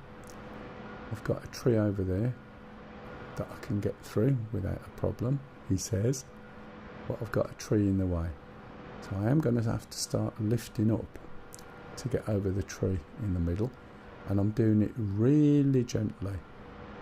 Now I've got to watch my blades on the tree on the right, I've got to watch the ones on the blades on the tree on the left, but I should be able to clear this tree and go in between those two blades, okay? If you look at my collective, it's not moving much. You can also look at the, can you hear the way the RPM's gone down? So I'm going to increase the throttle a little bit more. That will give me a bit more lift. So that was because I was putting more load. So now we're over here. What I would do is go to where these hangers are. And when you start to come down, be very careful, okay? I'm coming down very gently. There's a vertical speed indicator just here. And as long as that's above that 5, I'm absolutely fine. If it drops below that 5 and goes towards 1, and I'm moving this slowly, I'm going to have an issue. But as you can see, this is just floating down. Is there such a thing as floating down? Just slowly sinking down under control, alright? So now what we're going to do is use the hangers. The hangers are not going to move. They're also irregular shapes. So we're going to go and fly between hangers. This is how I used to practice. Everything I'm showing you here is how I used to practice. When I first started flying the Huey, excuse me, I've got a cough. When I first started flying the Huey, I was a little bit ham-fisted. Most of you are going to start yawning now. One of my customers once took me up in a helicopter. He was an instructor and he gave me the cyclic. I understood fundamentals but no idea, and he didn't give me anything else. It was a dual control and I was making the helicopter in real life like a bloody yo-yo bucking bronco. And the issue was I was pushing forward on the stick, nothing would happen. So I'd push forward again, and then it would react to the first thing I did, which would mean it overreacted to what I wanted to do. So then I'd pull back on the stick, and when I pulled back on the stick, nothing happened. So I pulled back even more, and then it went backwards or tipped up. So then I pushed forward and so on. And I was basically making it yo-yo. And he was killing himself laughing because it's what everybody does. And then he says, right, you hold the cyclic and feel what I do. And basically he was doing what I've been showing you. Tiny little movements. Now you can see the level of control that I've got going in between here. You don't even have to go forward. If you know where your tail is And I'm not saying you're going to do it right every single time. If you know how wide you are, where your tail is, what your spatial awareness is, you don't necessarily have to go forward through gaps. You can slide round and know that your tail's not going to hit. And then as I slide round, I'm pushing slightly to the left, making sure I'm drifting back a bit, but my tail's still there. Okay? And just by doing this a lot, you're going to learn how to get control of your helicopter. You can go over these things. Now remember what I said about in ground effect. The ground effect's going to change all the way over this because it's curved. So the shape of the wind coming back, if you could see it, would be quite difficult. You've got skids underneath you, and those skids are a lot higher than you think, especially if you're flying like I am in 2D. If you're in a VR, it's a lot easier. But even coming down, you just want that level of control where you can basically manage the whole helicopter. Has anyone got any questions? Now, I guarantee if you start doing this, right, and practice, you'll find your control will get better. So usually when I've got people on with me, which obviously I've got nobody at the moment, what will happen is I say, right, you tell me when you're confident that you can control it. And they say, yeah, I'm good. And I said, right, we'll do sling loading. Now, I haven't got a sling load on here, although there are sling loads in one of the missions. So I usually set up some simple sling loads, and you use the same approach. Try and get it, so you can handle it, get it hovering in ground effect. And you slowly slide over the sling load, pick the sling load up. And I'm not interested in them dropping it off properly. It's just having the control to hover over a load, which the way sling loading works is, imagine these squares right on the floor, as you can see. What you've got to do is hover without moving outside a circle described around the centre of the load, okay, up or down by much, and stay within that circle. And if you can do that, then you can sling load. And this is how you would learn something like that.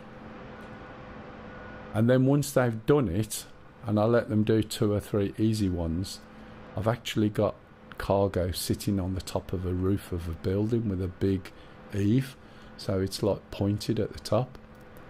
That building over there I usually use. As I said, I've got no loads on this one. And then I said, okay, you're quite good with that? Yeah, you're confident? Yeah, so now go and take it off there. And then when they take it off this building here, the one in front of me now, you suddenly realise that that slope will really mess around with your helicopter. And that forces you to control it even more steady. I also have one right by the wall on the building over to my right normally. And again, you've got different levels of building, and that will change the flying characteristics of your helicopter. So when you're trying to fly over here, I put a sling load right on the edge on the top of this roof, and then you've got to try and lift it off. And one of the things this sort of helps you with is reacting to what the helicopter's doing. As I said at the beginning, it's a combination of 3 different axes, and what this is doing is trying to push you down the slopes. So if you come along here, get into a hover and keep it balanced, which I just haven't done, look, it shoved me down that slope, then it basically again tightens up your ability to handle the helicopter. Alright, I haven't got any sling loads today. It's not the mission I was going to run. Yeah, there's another one. Jack Seed's been through this, haven't you, Jax?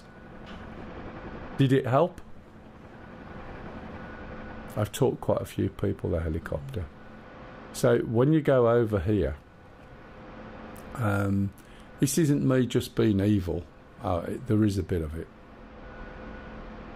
You'll see some of these buildings are sort of like H's.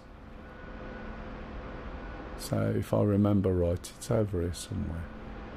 So some of the buildings are separate like that, but there's a couple when you start looking that are like H blocks, a bit prisony in shape. And I'm just looking whether those buildings are still existing now or not. I don't know. I'm just having a look around. Each time we're flying over buildings, remember we've got this ground effect kicking in depending on the height over the building. I think it would be something. Yeah, I can't see any of those buildings at all now, can you? Oh, there we go. Little ones. So these little buildings on my left coming up, you can see they're like an H. Right, or two H's together. So what I used to do is put a sling load quite close to the centre, but on the floor in between those buildings. And what used to happen is you'd have to hover with your blades above. Your helicopter could be below the roof, and the sling load was in that H. And that was really difficult because your blades are doing different things. The airflow was completely interrupted. It made it really difficult. But again, if you can do it, it really does help you control on helicopters. Right, another important thing is landing. I do, usually I'll sort of make a mission. You can just make one on this place. If you have wind, like I've got, you want your sling loads to be quite heavy. If they're too light, what will happen is they'll just basically blow around too much. So about £900 will do the job. If you don't know what that is in kilos, I think the game is in pounds by default. So landing, there's quite a few different ways of landing, and there are some things you should be aware of. Now bear in mind, this is still in ground effect, and it's still trimmed where I trimmed it. If I let go and just point the nose over towards the diagonal, it will start to slow down. It is pushing me back a little bit at the moment. We're probably not quite in the best place to be, but coming into land from this position is extremely easy, and I'll just go over a couple of things to watch out for.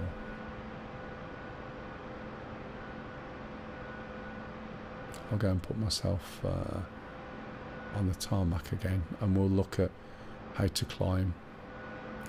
You go through something called transition, which is where it's going from the ground effect thing. You'll see a few little vibrations. Liz, you're just going to have a bath? Really? I didn't hear the water. Ah, right. You must have had like a little dish of water. Are you doing your hair now? Are you doing your hair now? No, I just wondered if you were doing your hair. What, you mean whether you were free to do a cup of tea or something? It could lead to something. Right. And you're not virtuous. I remember that the first time I met you. Alright. Just 1 minute.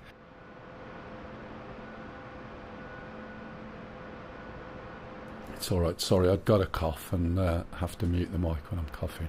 Right, okay, so taking off and going up. One of the things that we're going to use when we're coming back down is the vertical speed indicator. As I was saying earlier, if the needle is somewhere between this 0 and that 5, then you'll be fine. Unlike in films, where helicopters always seem to come straight down, that is not reality. Helicopters, basically, if you start to drop or sink too much, what happens is you're going to start hitting something called VRS, or vortex ring state.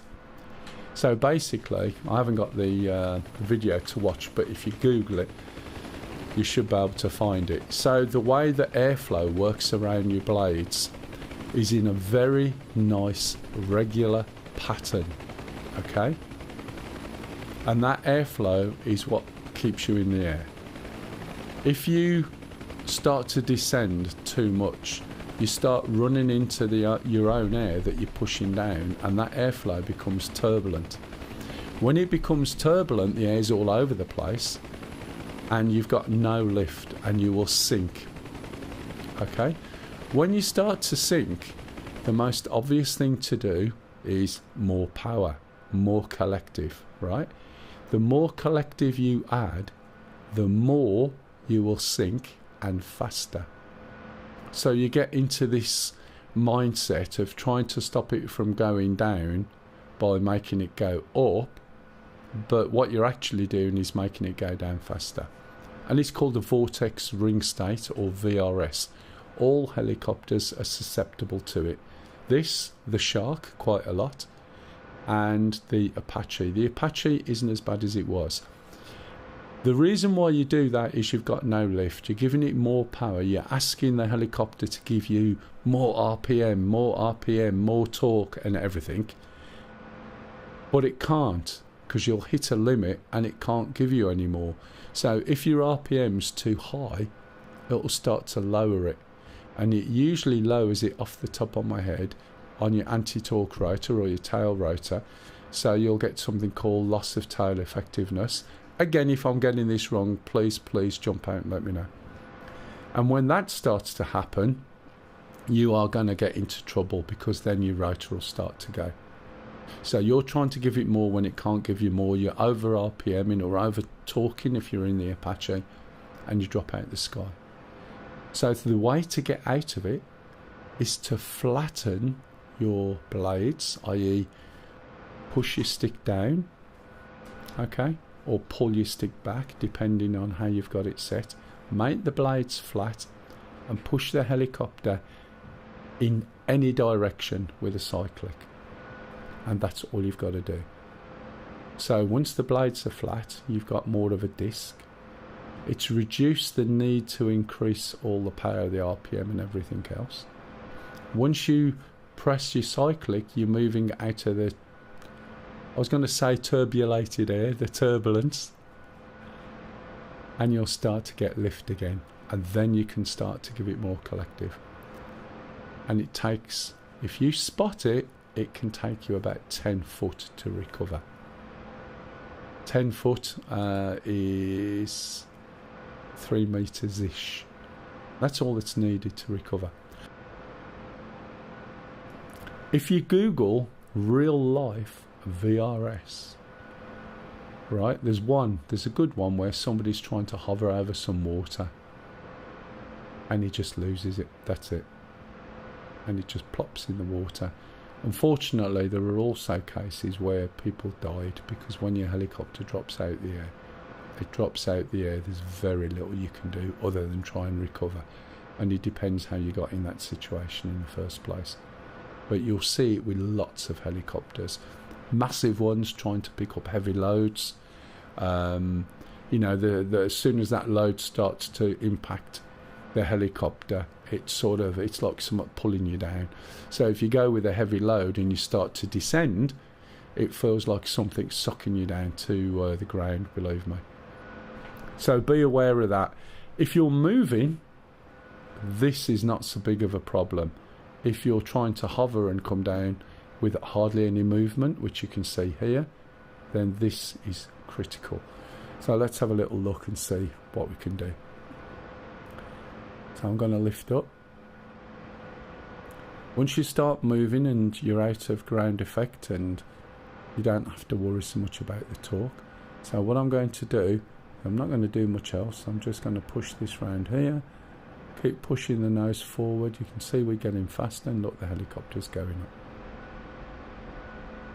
Now, I haven't increased anything. All I'm doing is pushing with my cyclic. Okay. I'm going to change my trim. I'm going to take off my feet because I don't need. And that is me with no hands or feet. The helicopter's doing whatever speed it's doing. 60, coming up to 80. You can see now it's got a slight tilt over to the right. It's also slowing down. So I'm going to just correct that. Put the nose forward a bit more. Nose down, faster speed, more lift. Okay. I'm not doing anything. So if you've got a cup of tea or a coffee, which I haven't at the moment, this is the time when you can drink it. You can see that my rudders are centered, not having to do anything. And this will stabilize out at some point. So you're not gaining any lift. Although at the moment, look at this vertical speed indicator still going up. If I want to reduce that lift, I'm going to start to back off on my collective. Back off on my collective, my nose drops down. Okay, when my nose drops down, I start to speed up. And I can steady that sort of out just with my collective. And we're now travelling at that speed with a slight roll. Thanks, darling. Have you done your hair? Oh, right, okay. I know you haven't washed it. I can see that. Shut up. Okay. So we're flying along, right? Probably a little bit too fast. So now we want to come down again. So what we've got to be careful of is if we start going too fast, we're going to start ruining everything. If you use turns, you see where my vertical speed indicator's gone. Look at it. We're coming down like a brick. Our speed is increasing. We're going to lose control fairly soon if we're not careful. We've got lots of slapping, pulling the nose up, right? You'll see the speed suddenly drop off like crazy because I'm pulling my nose back. The vertical speed indicator is going down like crazy, but because I'm moving and I'm moving quite quick, it's not too much of a problem. However, as soon as I've got no movement, then I'm going to get in trouble if that vertical speed indicator does it. So you can see we're already quite low down from that high up. So now I'm moving my nose. Look at my stick, nudging my nose up in the air, removing my collective a little bit. See the way the speed's slowing down? Look at the vertical speed indicator. In a minute this is going to drop out the air. So I'm pushing forward a little bit, reducing my collective, increasing the collective, right? And instead of trying to hit the floor, it's going to be a lot easier for me to get into a hover. And when I'm in the hover, I'm only a foot or two off the floor. I can just land. Okay, that's easy. I basically did a reset then on the trimmer. And that's it. That is a bit of a rough landing, okay? Another way of coming in is nice and straight and just basically doing the same things, but slowly reducing everything and waiting till I'm back into ground effect. Think of it like coming down, landing on a step and then stepping off the step for the last bit. What again a lot of people tend to do is have a lot of movement in the helicopter. So when you're basically coming into land, if the helicopter's moving, you've got to be really careful, especially if that movement is sideways because you're in a helicopter with skids. And if it's sideways, you'll tip over. And if you tip over, your blades come in. So if we're coming down from here now, we can just start lowering the collective, lifting up the nose. This is one where we may get into VRS. So I want to go over there by those hangars. The chances of me trying to... Hello, Stixie. The chances of me trying to just come in and land right by there is going to be extremely difficult. I'm doing some helicopter training, matey. I'm just going through it at the moment, so I might not be talking much. So that's all it was. Originally there was supposed to be 3 people, but nobody turned up. So I'm... Yeah, it's not a problem. So I'm slowing down, I'm lifting my nose up all the time. I want to land over here somewhere. Right? I've got to be careful now. I'm increasing my collective so I don't suddenly drop. Get down into a hover. And now I'm up by these top left hangars. Okay? Again, you're going to find all sorts of problems. Another way of trying to come down is by just doing circles. So instead of trying to come straight down, just use circles to kill your speed and come down just by going round and round. So let's get back up in the air again. Pushing my nose down to increase the speed. That increases the lift, and at the same time I'm pulling back on the collective. So if I want to come down to here, if I keep moving, the chances of me hitting that VRS are quite slight, probably until towards the end. So I'm pushing my nose forward. I'm going to come round and round. Hey Liam. And I'm reducing my collective. My height is going to be reducing.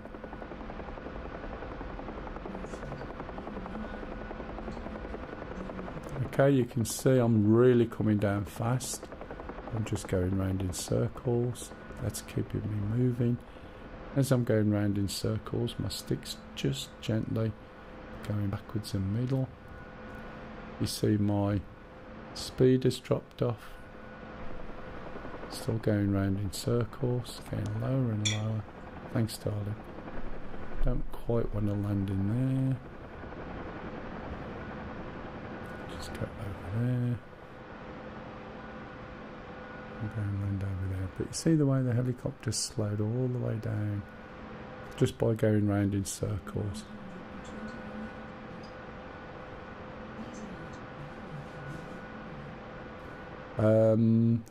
To be honest, before you fly any helicopters, I would start with a Huey, because you haven't got any electronic systems in there to help you out, and you'll learn all the basics of helicopters just by using the Huey.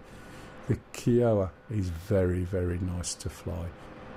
It is quite forgiving, but if you learn something that's nice and easy to do, then when you get into something else, you'll struggle a little bit. So if you're thinking of buying one, I would say buy both, especially if the Huey is at half price at the moment. If you don't want to buy both, I would get the free trial of the Huey for 2 weeks, see what you think, and use the free trial if it's available on the Kiowa for 2 weeks and see what you think. But if you can get them in a sale, I'd get both. Learning and understanding the way the Huey works and flies is going to help you with every other helicopter. There's nothing to help you. It's just you flying and the way that it works. Do you understand what I mean? Excuse me. Okay, do you get my gist? So instead of trying to come down and pop it straight in a position where you're likely to tip over, it's not on free trial. Okay, thanks, Redbeard. So try the Huey first in the free trial. See how you get on.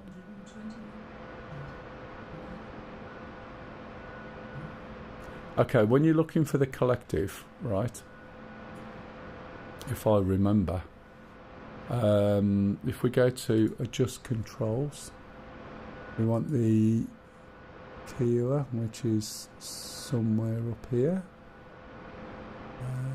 What's it called? What's the name of a Kiowa? It's the something. Yeah, it is. They're all slightly different. They're all variations. What's a Kiowa called? Anyone remember? I have flown it, but I haven't flown it for a while.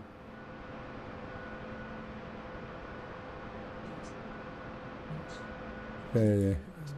Just getting to it. So, if we go to Axis Commands, there isn't one, is there? As such. I think it's automated, that's why. No, it can't be. Is it the collective? Do you know what? You've made me think now. I went straight here looking for my collective, and I don't think it works in the same way.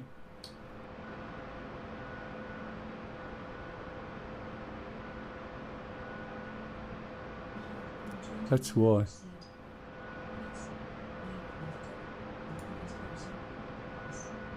In what way does he mean? Not quite sure what he means. There is another way to land. Ah, there you go. Thank you. That was my fault. Co-pilot, you're right. There we go. Pilot. So there you go. No, that was good. There's my collective. Flight Control Collective. Okay. No, he was saying I was, not you. So there's the collective. Okay. I was thinking, why can't I see it? And that's it. That was me being an idiot. So it's definitely there. Oh, shit. I forgot at the collective. I'd moved it there. Okay, so another way of doing it is a combat landing. Combat landings, if you pull them off, it always looks great. But you're likely to make the helicopter squeal a little bit. Doesn't always work. It takes a lot of practice. When you don't practice, you'll find that suddenly you can't do something you used to do. Have I set that up nicely? So coming over here, we've got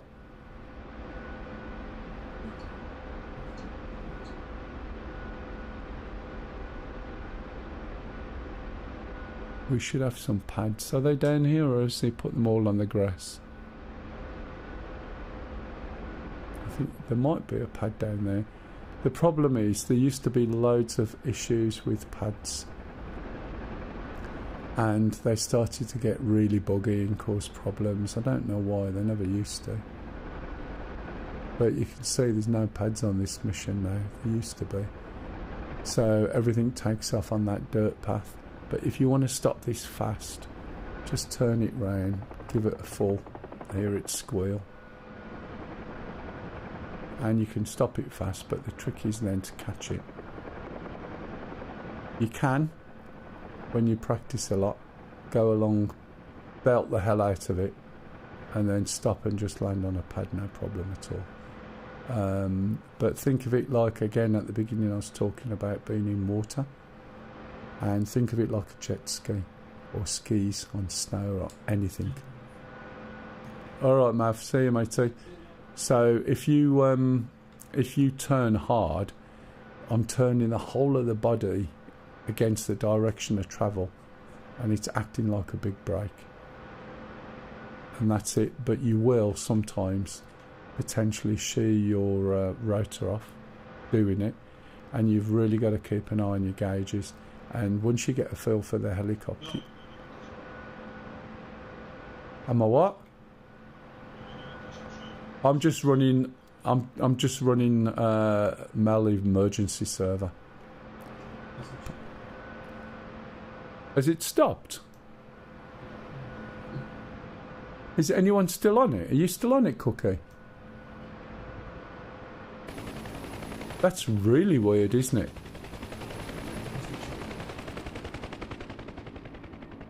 I can't jump out. Mavwin's in it. Cookie's in it. And are you just starting up, Cookie? Yeah, I'll just restart it. That's really surprising. Just give me a second. So, more or less, I think I've... wait a minute. I've got an error, a mission script error somewhere. That's why.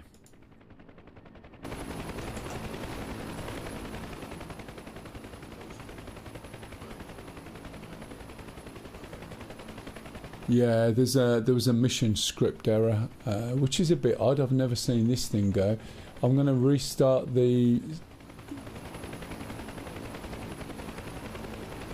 Right, I'm going to restart, so it's better if you can get out of the to the menu, because when it restarts, it might cause you a problem.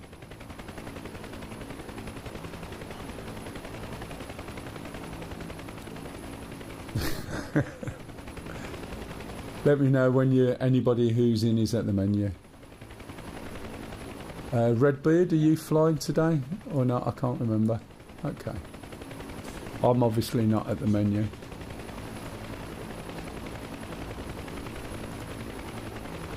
Right, has anyone got any questions on the... Yeah. Oh, you thought you were missing, like...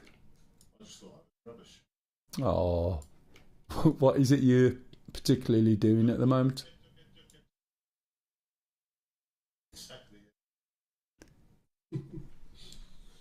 Oh, my login seems to have expired. Oh man, does anyone know what my login is for my server?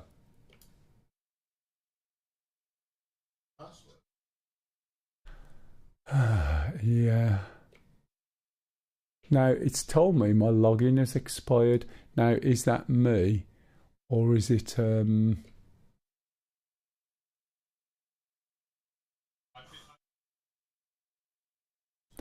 Yeah, I think it might be. On DCS, there was a small one, yeah.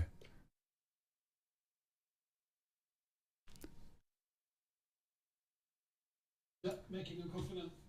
Great. Just leave me with it then. Yeah.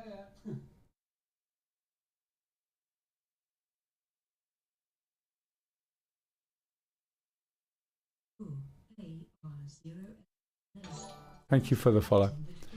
What a time for it to die a death.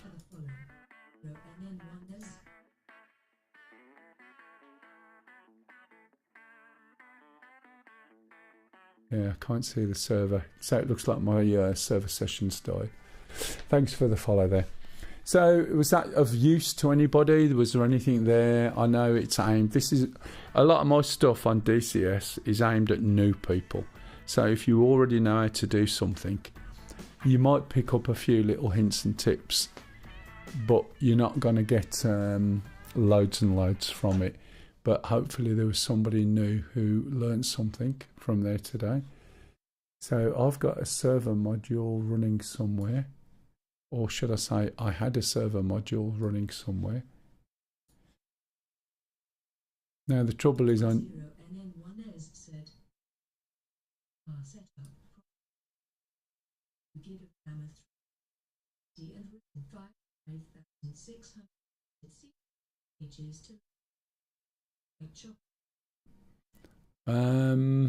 it's quite difficult. It's a bit of an art form and it really depends on so many different things, to be honest. There are forums within DCS World, which you may or may not be aware of, that will cover VR. I haven't flown in VR since the original CV1s. So I'm not the best person to try and help you out with that. The only thing I would ever do is start on minimal settings and work your way up. But there's so many variations of things in there with VR that it could be literally anything. You might be trying to push the graphics too much. You might be trying to put too many frames in there. You might have the visible range too long. Do you get the gist? So start low and then tweak it up a bit, tweak it up a bit, tweak it up a bit, etc.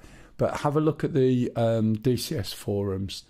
You will find a lot of information because there's so many people have issues and then have to make adjustments until you find that sweet spot. It is quite difficult, but just give it a go and see how you get on. Some of the guys I fly with normally fly in VR all the time, but they're not on today.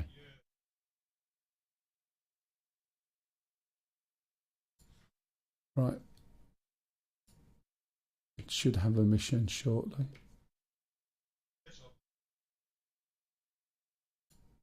That was a bit odd. It sort of died a death. Right. Let's go there. Let's come out of this. I need to nip to the loo and then drink my cup of tea.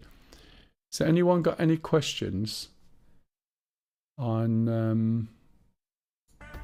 the Huey on that basis, on what I've done today? Do you like the music? It's because I've got the Huey as a picture, I think.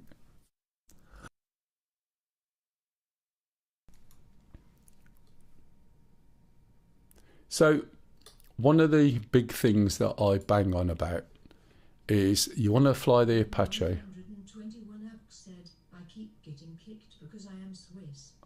Keep getting kicked from where? From Twitch. It could just be your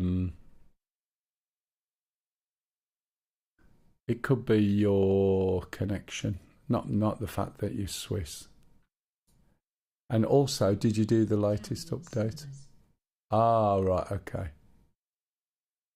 So I'm going to go onto this, and I'm going to jump into a shark, and I'll show you why in a minute. Now, I'm not interested in how the shark works. I am not teaching the shark. So I'm going to do something you very rarely see me do. Okay? And I'm going to press Windows key. Oh, thank you for the follow there. I'm going to try and start this up automatically, which I never use. Okay?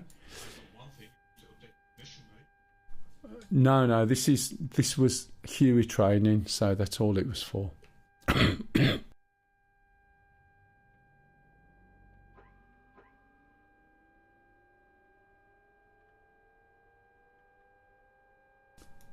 Pardon? What's that big kilo called again? Jackson gasps in shock. I know. Right, the reason I've done this, I'm going to nip to the loo and come back. Right? And, Yeah, sure. ah, right, yeah. It's probably not in there. I've just wanted that thing to Oh, no, you won't be able to, matey. It's not in this. This is an older version. What I'm doing is nipping to the loo. I'm not interested in the startup at the moment. All good. Hang on.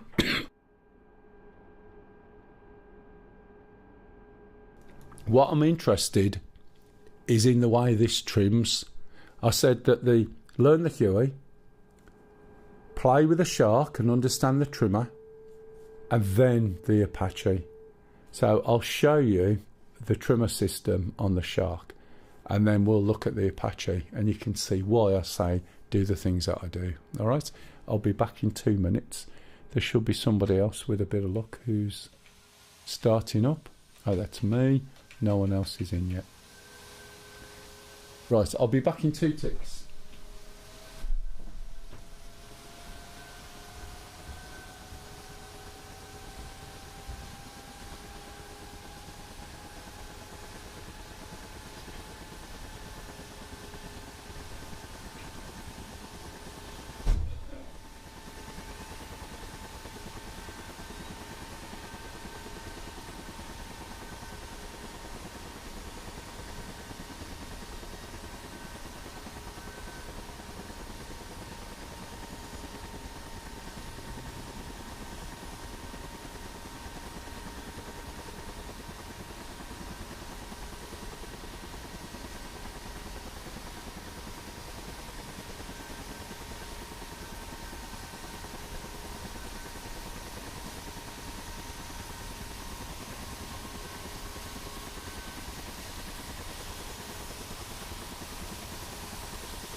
Okay, right. I'm not sure if it's finished yet.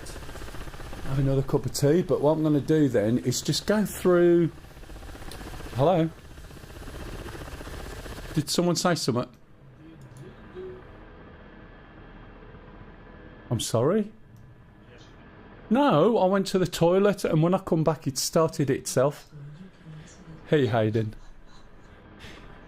There's a reason for it, because I'm not actually going on about the startup or the helicopter. It's purely and simply the trim, how the trim works. Yep.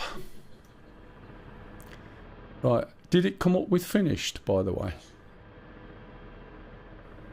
Pardon? Oh, is that what it is? I'll move that up. Right, okay. So what we were interested in this is purely and simply the trimmer. What a... It is a game. Okay, let's put on the axis. The axis is important. Now, this is the path that I would always recommend to go into the Apache. It depends. Every single update is a new improved. Do you mean, are we talking about, you mean the battle thing where the map is updating and the borders are changing? What's it called? Battle Doodad or something like that. Do you mean that version?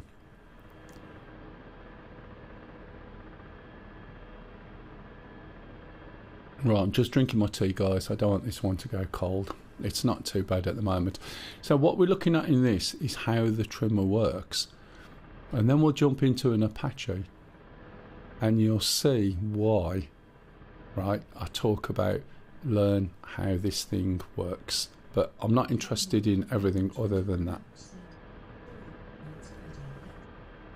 Are we talking about which video? Hey, hello Charlie. All good, thank you very much. I've just gone through all the Huey stuff that I said I'd be going, and I mean in great detail.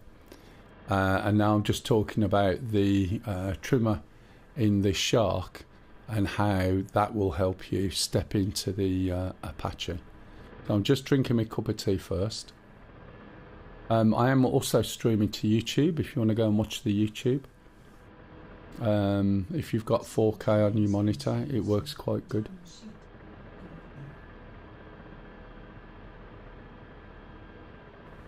What, you've shot a cookie down? Oh, right, that wouldn't surprise me. Everyone shoots cookie down.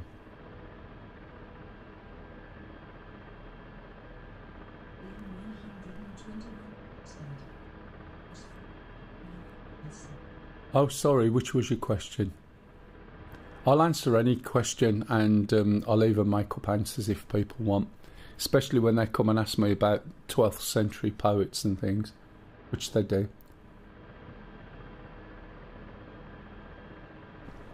Right, the Shark. What we're interested in is the trimmer system.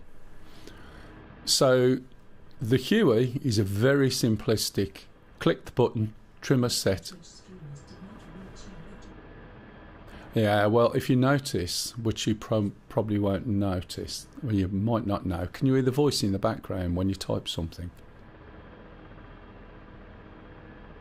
If you just type something now and listen, I'll shut up.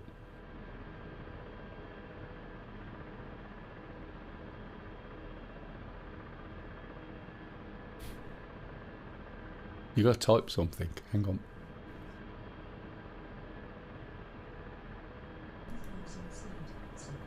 Right, did you hear that in the background? So instead of me having to look at chat and read, it's read out to me. So it used to be fed through, so you would hear the questions being asked. But I can hear that. My engine's really quiet, and the sound of the game is quiet, but I can hear the questions being asked. That means I can focus on flying and talking and answering questions. Yeah. No, I use TeamSpeak. Always use TeamSpeak for chat. It's much better quality. Anyway. Is it accurate to say I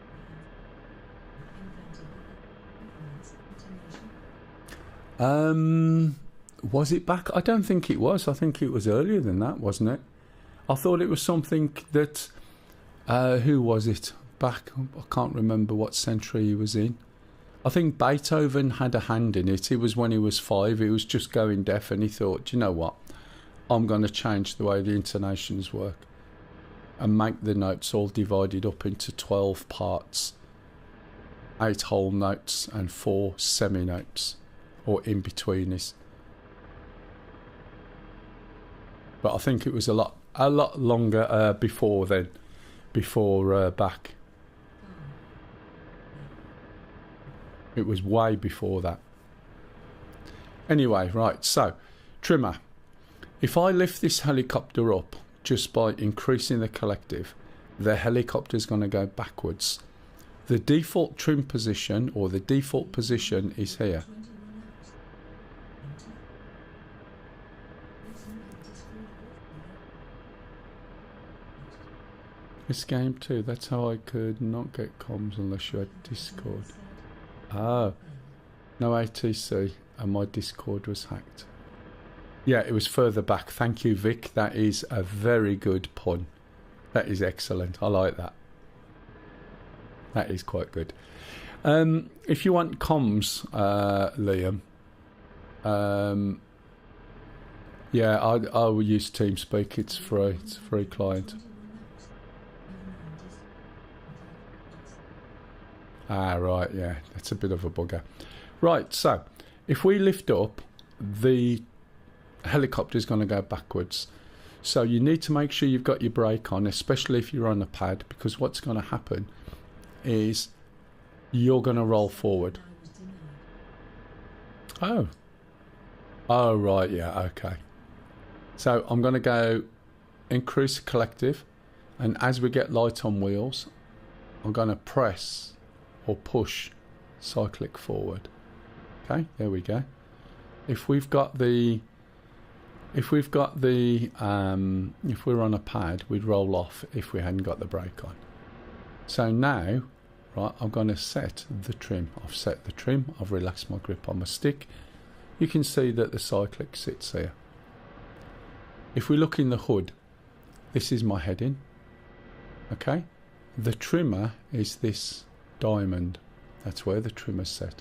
This is my speed. This is my altitude. In the middle there is a little line.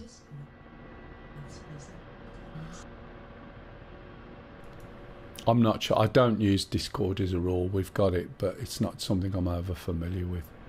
So this is telling me how much I'm drifting. So I'm going to push now with my stick forward, and you can see that line increase. I'm going to turn the helicopter over to the right, and you can see the way the line's changing. When it gets to 50, okay, it stops, disappears. So that's there so that when you're going slow, you can tell which way you're actually drifting, especially when you're in cloud or over the sea. You can now see where the trimmer was set, and it's somewhere over to the left. And watch what happens to the helicopter. I'm going to let go of everything. Joystick, I haven't got my hand on the collective, I've let go of my rudder pedals, and watch what the helicopter does. And this is something that people don't realise when they first start flying the Shark. It's slowed it down. The line has come back because we're going less than 50. The altitude's going up because the nose is up, but the speed is still slowing down. And now we're pointing in the same direction as we were before.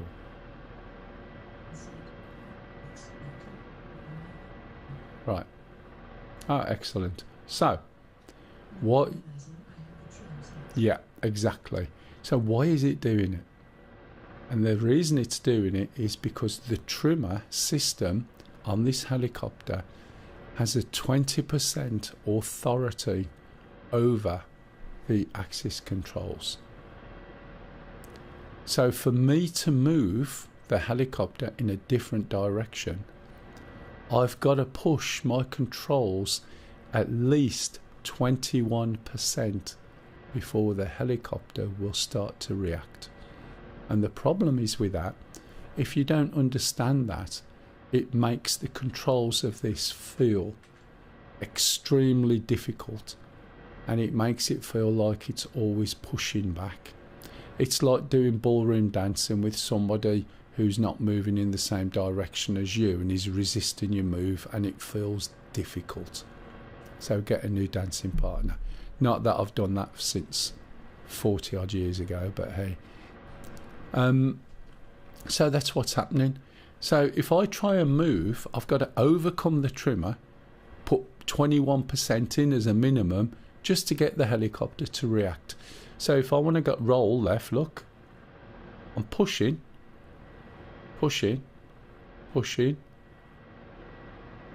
Now it's starting to go, but look at where my stick is. You can see it's rolling now. But look how much movement there is in that. It doesn't react straight away. I've got to keep pushing and overcome that 20%.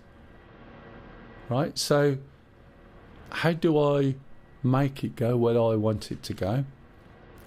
And the answer is quite simple. With this, when you hold the button, you disengage.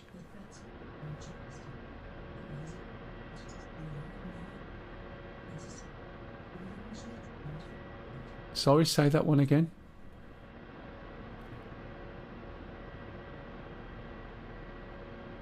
Yeah, I'm talking about the trimmer.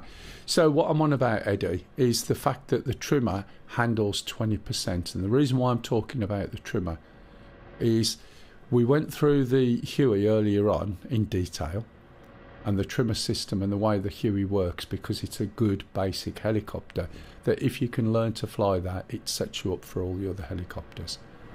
The trimmer in this handles 20%. And if you understand how the trimmer in this works, then when you get to the Apache, the trimmer works in a very similar way.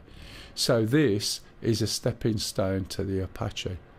So if you deal with the Huey first to learn the fundamentals of helicopters, you jump into this to understand how the trimmer works, and then you jump into the Apache. It gives you a good grounding in the various techniques you can use for flying the Apache. If you jump straight into the Apache from a plane, it can be really difficult to handle. Okay, that's where I'm coming out with this. So to actually make this work in the way we want, right, if you hold the trimmer button, it disengages the trimmer and allows you to move the helicopter instantly. It will react and do exactly what you want, as you can see it doing.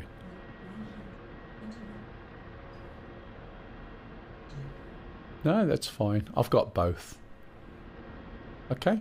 Now, it's got 3 channels there, and those channels, the blue lights, they dampen the input.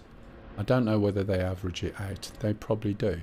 But you can see here the helicopter is really responsive. Okay, it'll do what I want it to do. And when it's doing what I want it to do, I'm going to let go of the trimmer button. You'll see the diamond jump to my heading, right, and the trimmer's engaged. And now I've let go. So the helicopter will just keep on going in the direction of where the diamond is. Okay. And again, we trimmed at 20%. I want to come in and land. Okay. I'm holding the trimmer in now. I've disengaged the trimmer. I'm gently slowing down.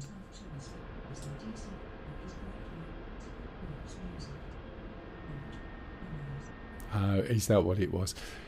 The thing is, you'll get one, and over time you'll want a little bit more and a little bit more, and so on and so on.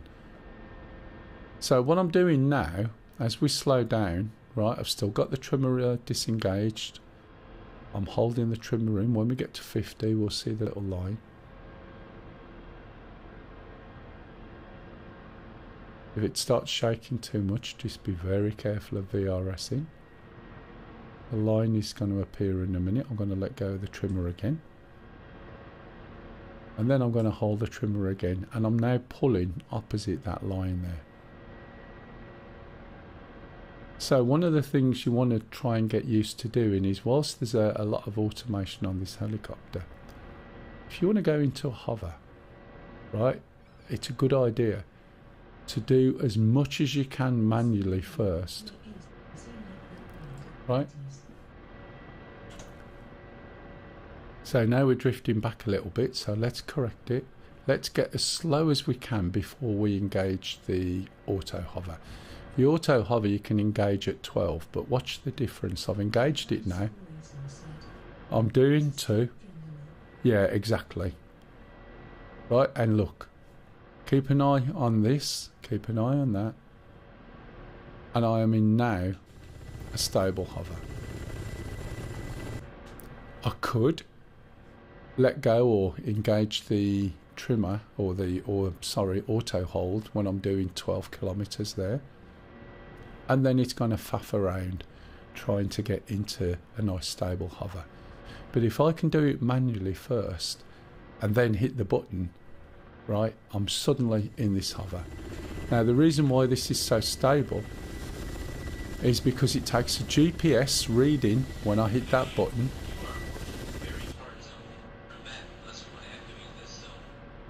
Okay.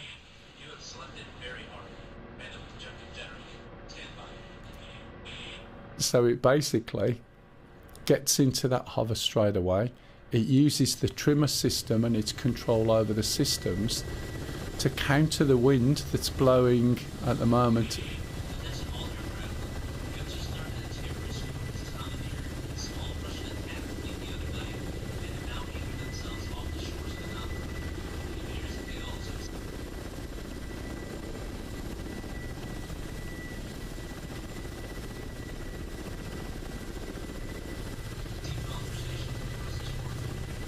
Yeah, definitely.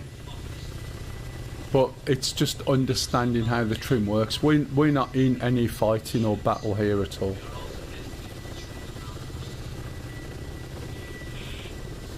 Right, okay. So when you want to get into auto hover, and this is nothing to do with fighting or anything, because I wouldn't be doing this, trust me. If you slow it down as much as you want until you get... Right, so then what happens, right, is if I want to go up or down in this helicopter, I've got a little collective brake there, like a bicycle brake, and whilst I'm still in this hold, I can hold that brake and very gently, right, reduce my altitude. Okay, now I don't want it to go too fast, but I can reduce the altitude. I'm still in auto hover. I'm still in the same position as I was before. And now I'm starting to descend without coming out of that auto hover. I'm not moving forward or any direction. And the other thing,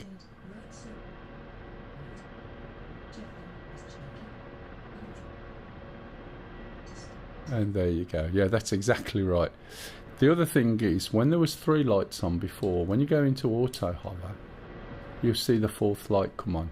So when you take it out of auto hover, you just press the hover button, that goes off, and you must take that one off, unless you want it left on altitude hold. Right, so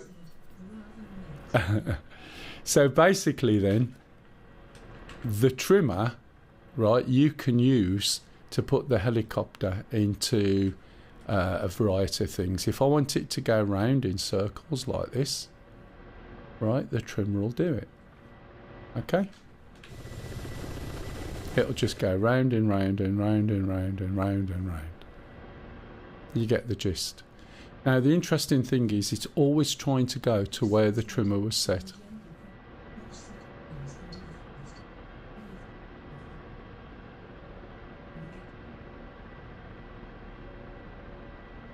Okay, so you can see it goes round and round.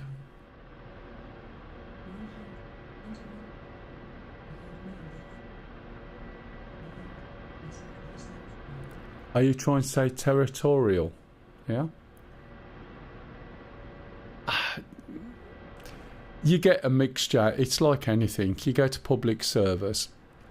Now, it depends where you're going and what you're doing.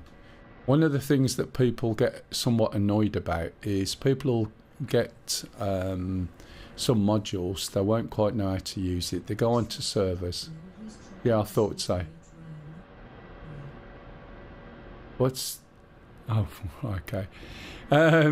So basically, if they're running missions and they're running it in a simulation mode, i.e. quite serious, and you've got a virtual wing, I used to belong to a group that before you could fly on their server... Oh yeah, because they'll want to know that you know what you're doing, because they'll get people come in and cause havoc. So that's why you'll find a lot of servers passworded. As I was saying, on the server I used to play on, in fact I belonged to a virtual wing many years ago, and you had to do tests and flight tests and test your knowledge before you was even allowed to fly on the server without one of the members with you. It was extremely formal, which is fine. You know, everyone to their own, but they didn't like people coming in, so it was password protected. You had to log all the hours, you had to log all your kills. Do you know what I mean? I tried to get a load of people to come and join, but they wouldn't because it was too formal. That's one of the reasons why when I teach it's fairly laid back. Oh, this is an A10C1 going all the way back to years. Do you see what I mean? So this is just doing what it's doing. It's doing what the trimmer's told. Okay? So, understanding this. Yeah. Okay, there you go. So, understanding how this trimmer works means that when you come to the Apache, the trimmer works in the same... Does it want to be kicked? This trimmer works in the same way. However, it does not hold 20% of the axis.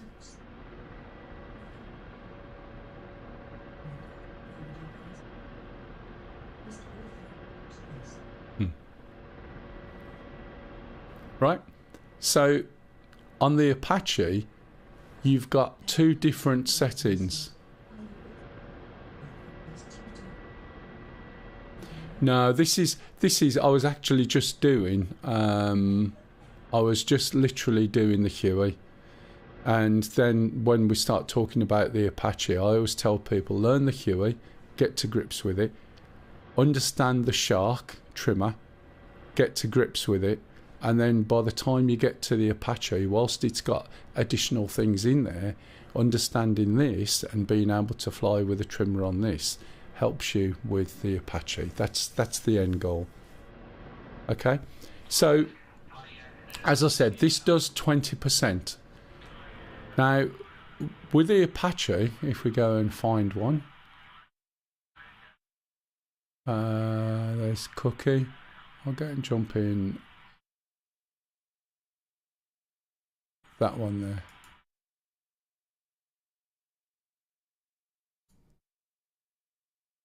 Right, now again, I'm not too worried about the startup. I'll start it up manually.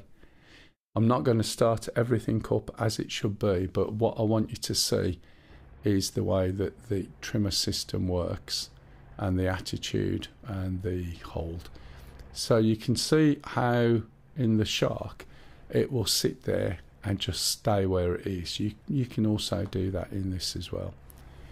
But I don't have the facts and figures because some of this I'm still learning myself, okay? So just bear that in mind. So I'll just start it up. I'll put the battery on. Put the APU on. I am going to be like not necessarily putting every single nuanced detail on. This is just about the hold, the trim, and some of the differences. And you start to understand why people have problems with it, especially if they come from aircraft, not through helicopters. Got an empty cup. So you can understand why people have problems. And with a trimming system as well, the sort of centre trim system, if you're not familiar with it, people shout and scream to the point, as I said earlier, that they get Eagle Dynamics to put a reset trim in it when there's absolutely no need. So we'll switch that off for now. Okay, so we're going to start the left engine. Just press that forward a little bit. Keep an eye on these numbers. And when the number's up to about 20 to 24, we're going to push the left throttle forward into the idle mode. That will start the engine. You'll see the rotor start to turn. You can hear the engine coming on.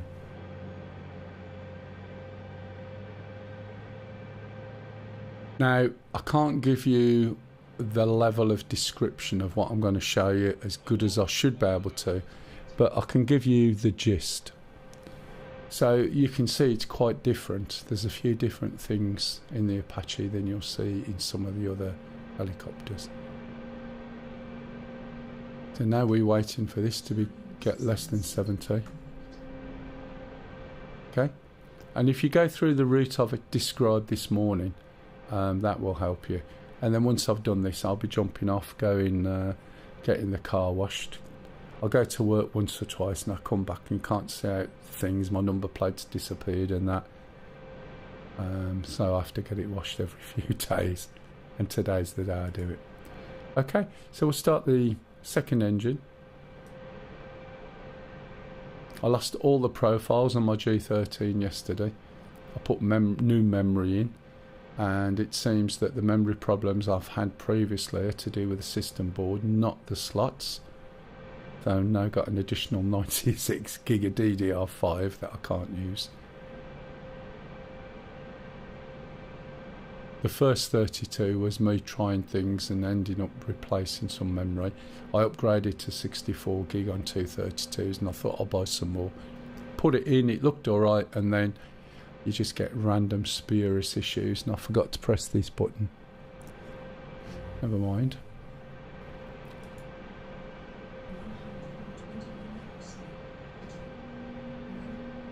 No, I haven't. I don't watch that many films, although I've got to watch something tonight. It's only for an hour, it's a series that the other ones looked at the first one, see if it's something I'll like. I'm very much, when there's a TV series, I wait till it's finished and then watch it on catch up, because I don't like having to watch something at the same time every week. I like to watch it when I want to watch it. Okay, so once this is below 70 again, we're going to increase the throttles. You'll see the engines and everything sync up. As I said, I don't know this one as well as I know some of the others.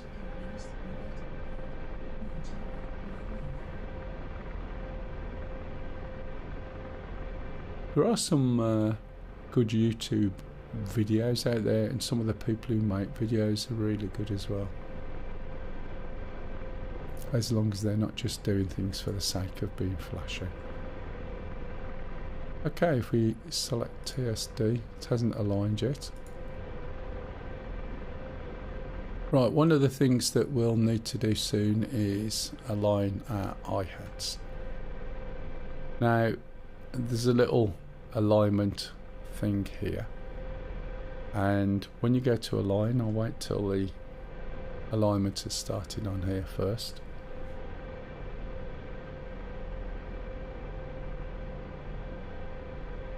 Okay, we'll turn this down so that you can actually see what's on there. So to align this, right, we're going to select weapons. We're going to go to bore sight and then I-heads. Now I haven't got my I-heads on at the moment, but you'll find that the cursor will wait for me to press when the alignment's ready. But you can see there's nothing there. One of the early things you should do when you start this up, and you will forget, is turn this little knob up. When you turn this knob up, you'll see the alignment symbology in that little viewing scope.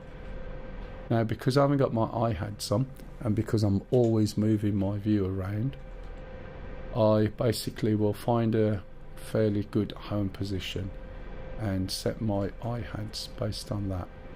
So I'm aligned the bottom of my view with these numbers here. So now I'm just going to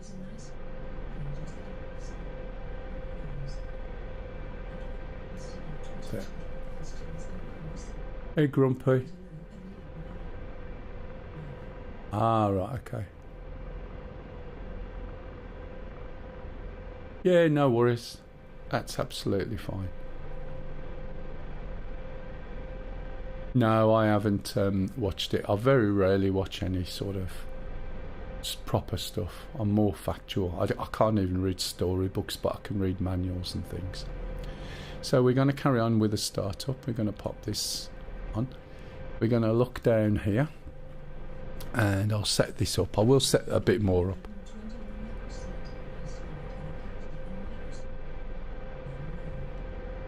Alright, I used to fly Apache Longbow back in the day when that come out with my brother who lived next door, and we had a cable between the 2 bedrooms. There was no comms. It was a very early co-op style play, and the only way we knew who was if you turned your helicopter around in a circle, and then we realised who was who. Right, you can see this is a pain in the ass. So that's going off. We'll hit this, you go to show, switch a couple of things on, CPG cursor, threat show, threats targets, go to TSD. Again, it's not this that we're interested in, it's the trimming. I'm going to put this on just in case there's anything around. Don't need any weapons. We'll put the standby attitude indicator on. Turn the squelches on, turn the volumes up.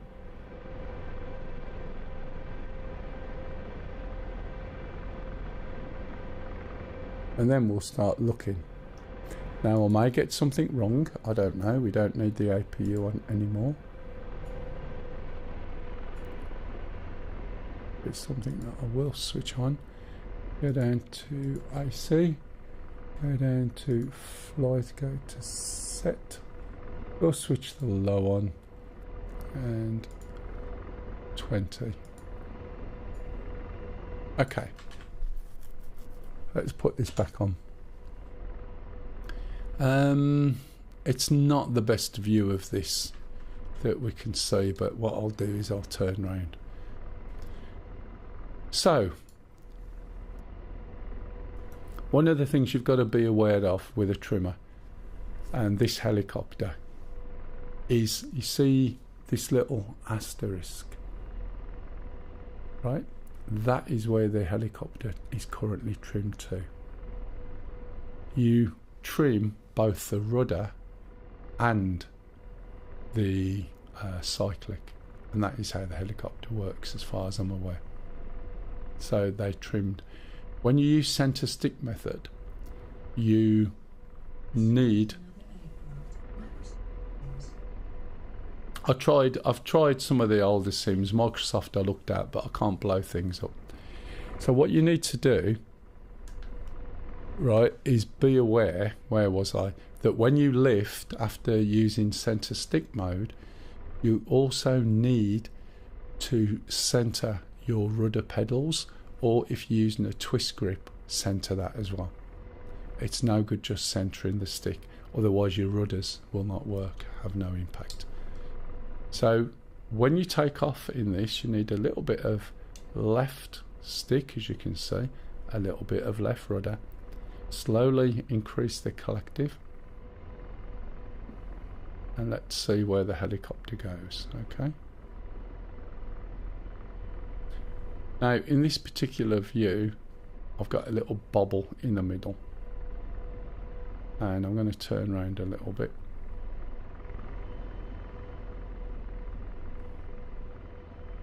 And then we're going to lift up out of here, because what we don't want to do is be manoeuvring around out here. Right. So to move forward, right, I'm going to press and hold the trimmer in. Right, I'm doing that now. Now this is going to reset the trim in exactly the same way as the Shark does. Now somewhere we'll have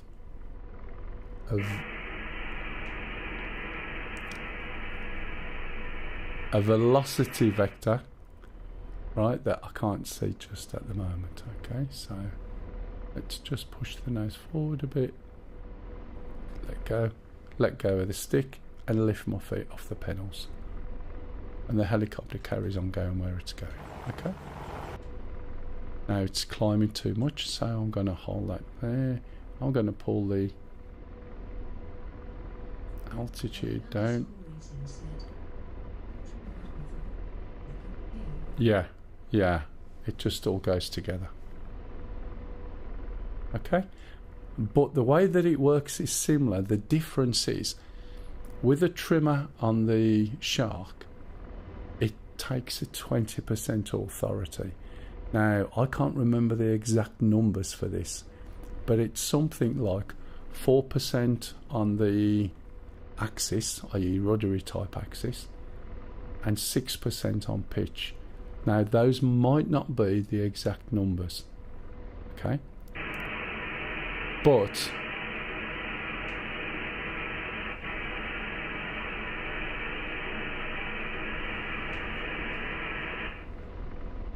if I turn that one down, that might not happen. But the point being is it's minimal compared to what the Shark is. So even if I want this to go round to the left, like I was doing with the Shark, and I let go, okay, centering the rudder and the stick, and this is just going to go round to the left. Okay, so that's why I go on about use the Shark to understand how the trimmer works, because this trimmer is doing the same thing. Can you see? However, right, there's other controls you've got on this, and one of them is attitude hold. So when you set a trimmer up on this, you want to use a hat. You want forward, aft, left and right set up. Forward is the trimmer and left is the attitude hold. So if I go like this, now imagine, we'll have a look in a minute, I'm going to use the attitude hold, and you'll see this boxed. And what that is doing, he says, is holding the attitude, i.e. the position, the stance in the air. Right, I need to correct this a little bit. Let's reset that. Back or aft is reset. There's my velocity vector now. That's the actual direction I'm going in. And I'm correcting that over so that I've got nose tail trim. And I'm going to put attitude hold on. And that will, when it's set right, sit there with that attitude on the helicopter. It's a little bit over to the left, so you need to make a few adjustments to get it where you want it to be. But with that attitude hold on, right, it depends what it is that you're doing, how fast you're going to what it actually does. So if you're going over 40 clicks, attitude hold will hold your attitude. Now let's reset that first. That's aft. Let's hold and disengage everything. And there's a slight bit of drift there, so I've got the tip of my finger just on the joystick a little bit, and it looks a bit better. So it's just going forward, that's it.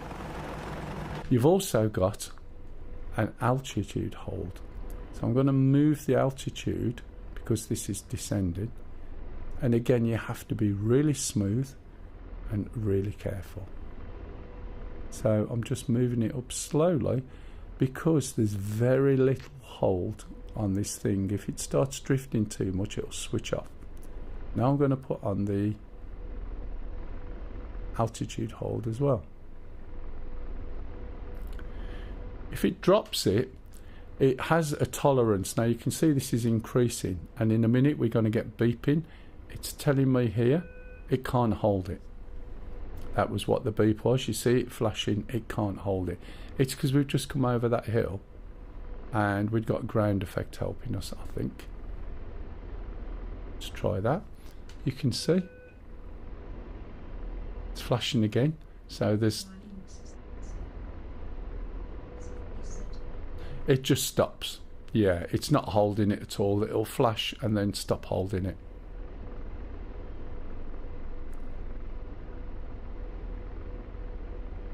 Now it says attitude hold there. Now the interesting thing is the box hasn't come up. But you look at my helicopter and there it goes, okay? Now the other interesting thing, apart from the fact I'm slightly over talking there, is that if I do an aft, it resets both the attitude and also the altitude hold, okay? So the trimmer's still set, by the way, but it's not holding it because I'm pushing it more than the tolerances it allows. I'll get proper definitions of this at some point, and it'll just help when I explain it. I think it refers to the sleeves, does it? Right, so what I'm going to do is do exactly what I did in the Shark earlier. I'm going to slow down. I'm holding the trimmer down. I'm going to start bringing my nose back. That little ball, right, will start to drop back towards me in the direction of that line. As I slow down, I'm reducing the collective. You can see the torque's coming down. You'll start seeing the speed comes down. If I let go of the trimmer now with the nose up in the air, it will slow it down quite quick, as you can see, till it stabilizes. Let it start dropping. And what I want to do in a minute is we'll get into autopilot isn't necessarily the right word, but utilizing the things that we've got, we can make this sit there in the same way as we can with a Shark. So again, when you go less than 40, and you can see that on the left, we're coming down to less than 40 now, you engage the attitude hold and it'll go, ah, you want to get into a hover. Now as I'm slowing down, I'm having to put some more left rudder on, and it will try and get you into a hover below 40. My thought process is, why would I want it to get into a hover and faff around for so much, right? When it's just under 40. So I try and help it, and I'm holding the trimmer in all this time, bringing the speed down as low as I can get it. I'm having to put more left rudder on. I'm also having to increase the torque a little bit to hold it, and I'm going to let go. I'm going to hit the attitude. I'm going to bring up the altitude a little bit, and I'm going to hit the altitude in a second or two. Just want it steady. And you can see the amount of adjustment is minimal. Obviously I wouldn't be doing this at this height above these trees.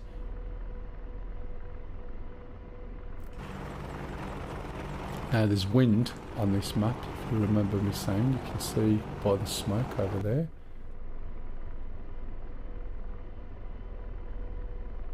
But when it gets into a nice hover, which it will do, this should be the wind speed in the hover. If we look at it from the front, the chances are the blades are slightly over rather than being completely flat,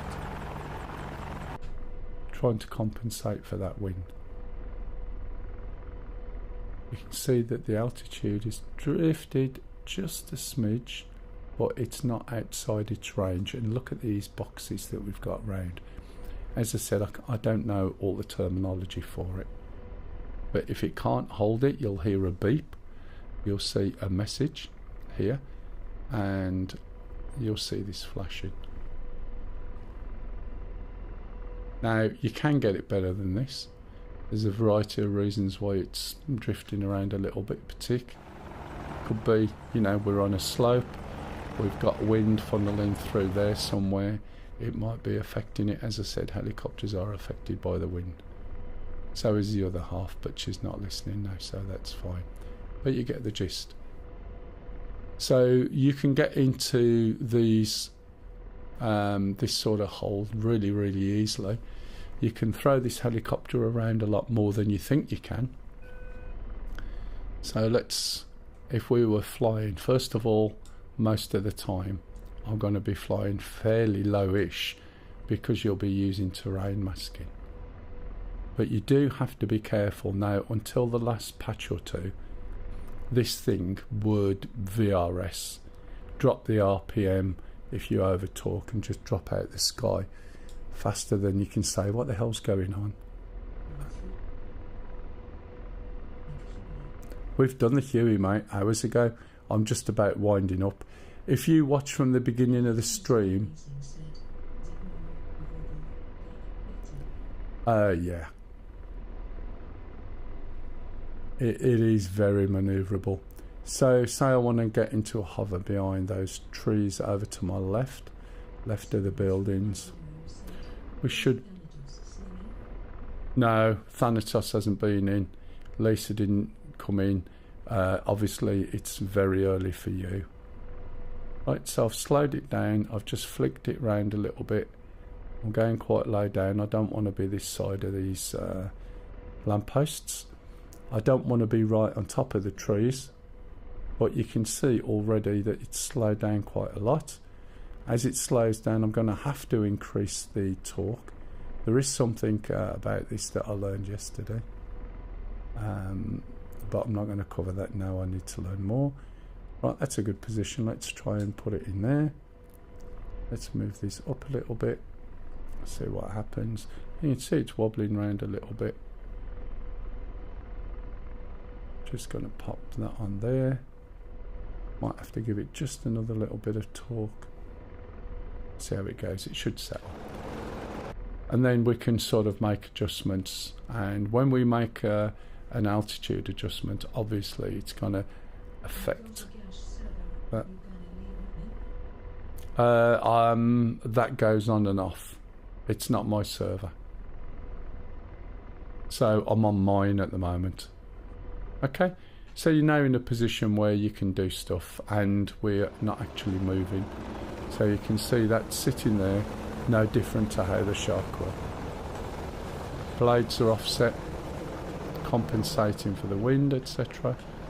And it'll sit there all day till you run out of fuel.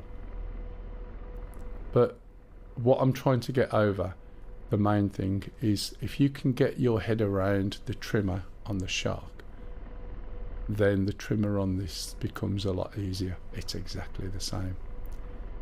With this, you've got other subsystems involved, your attitude and the altitude, and your attitude depends on what speed you're going. But you can see all those blue boxes.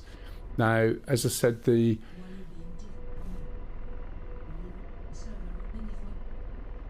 oh, sorry, no.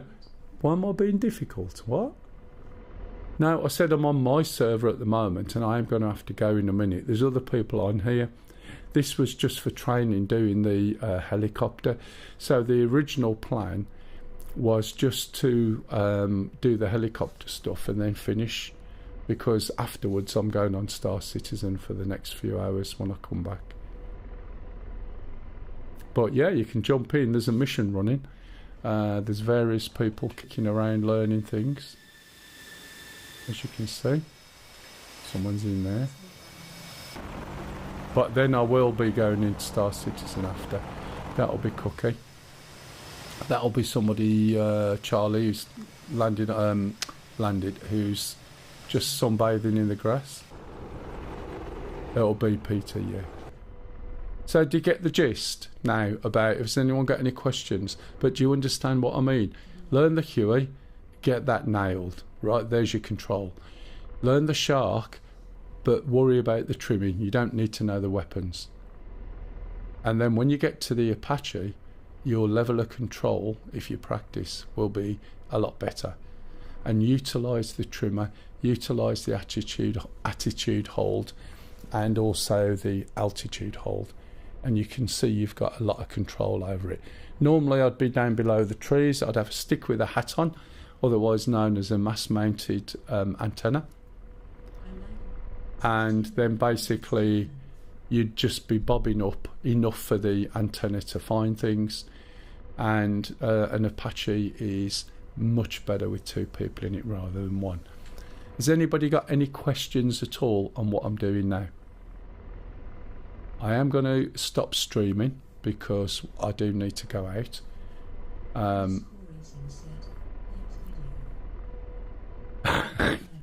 Well, when I stream on a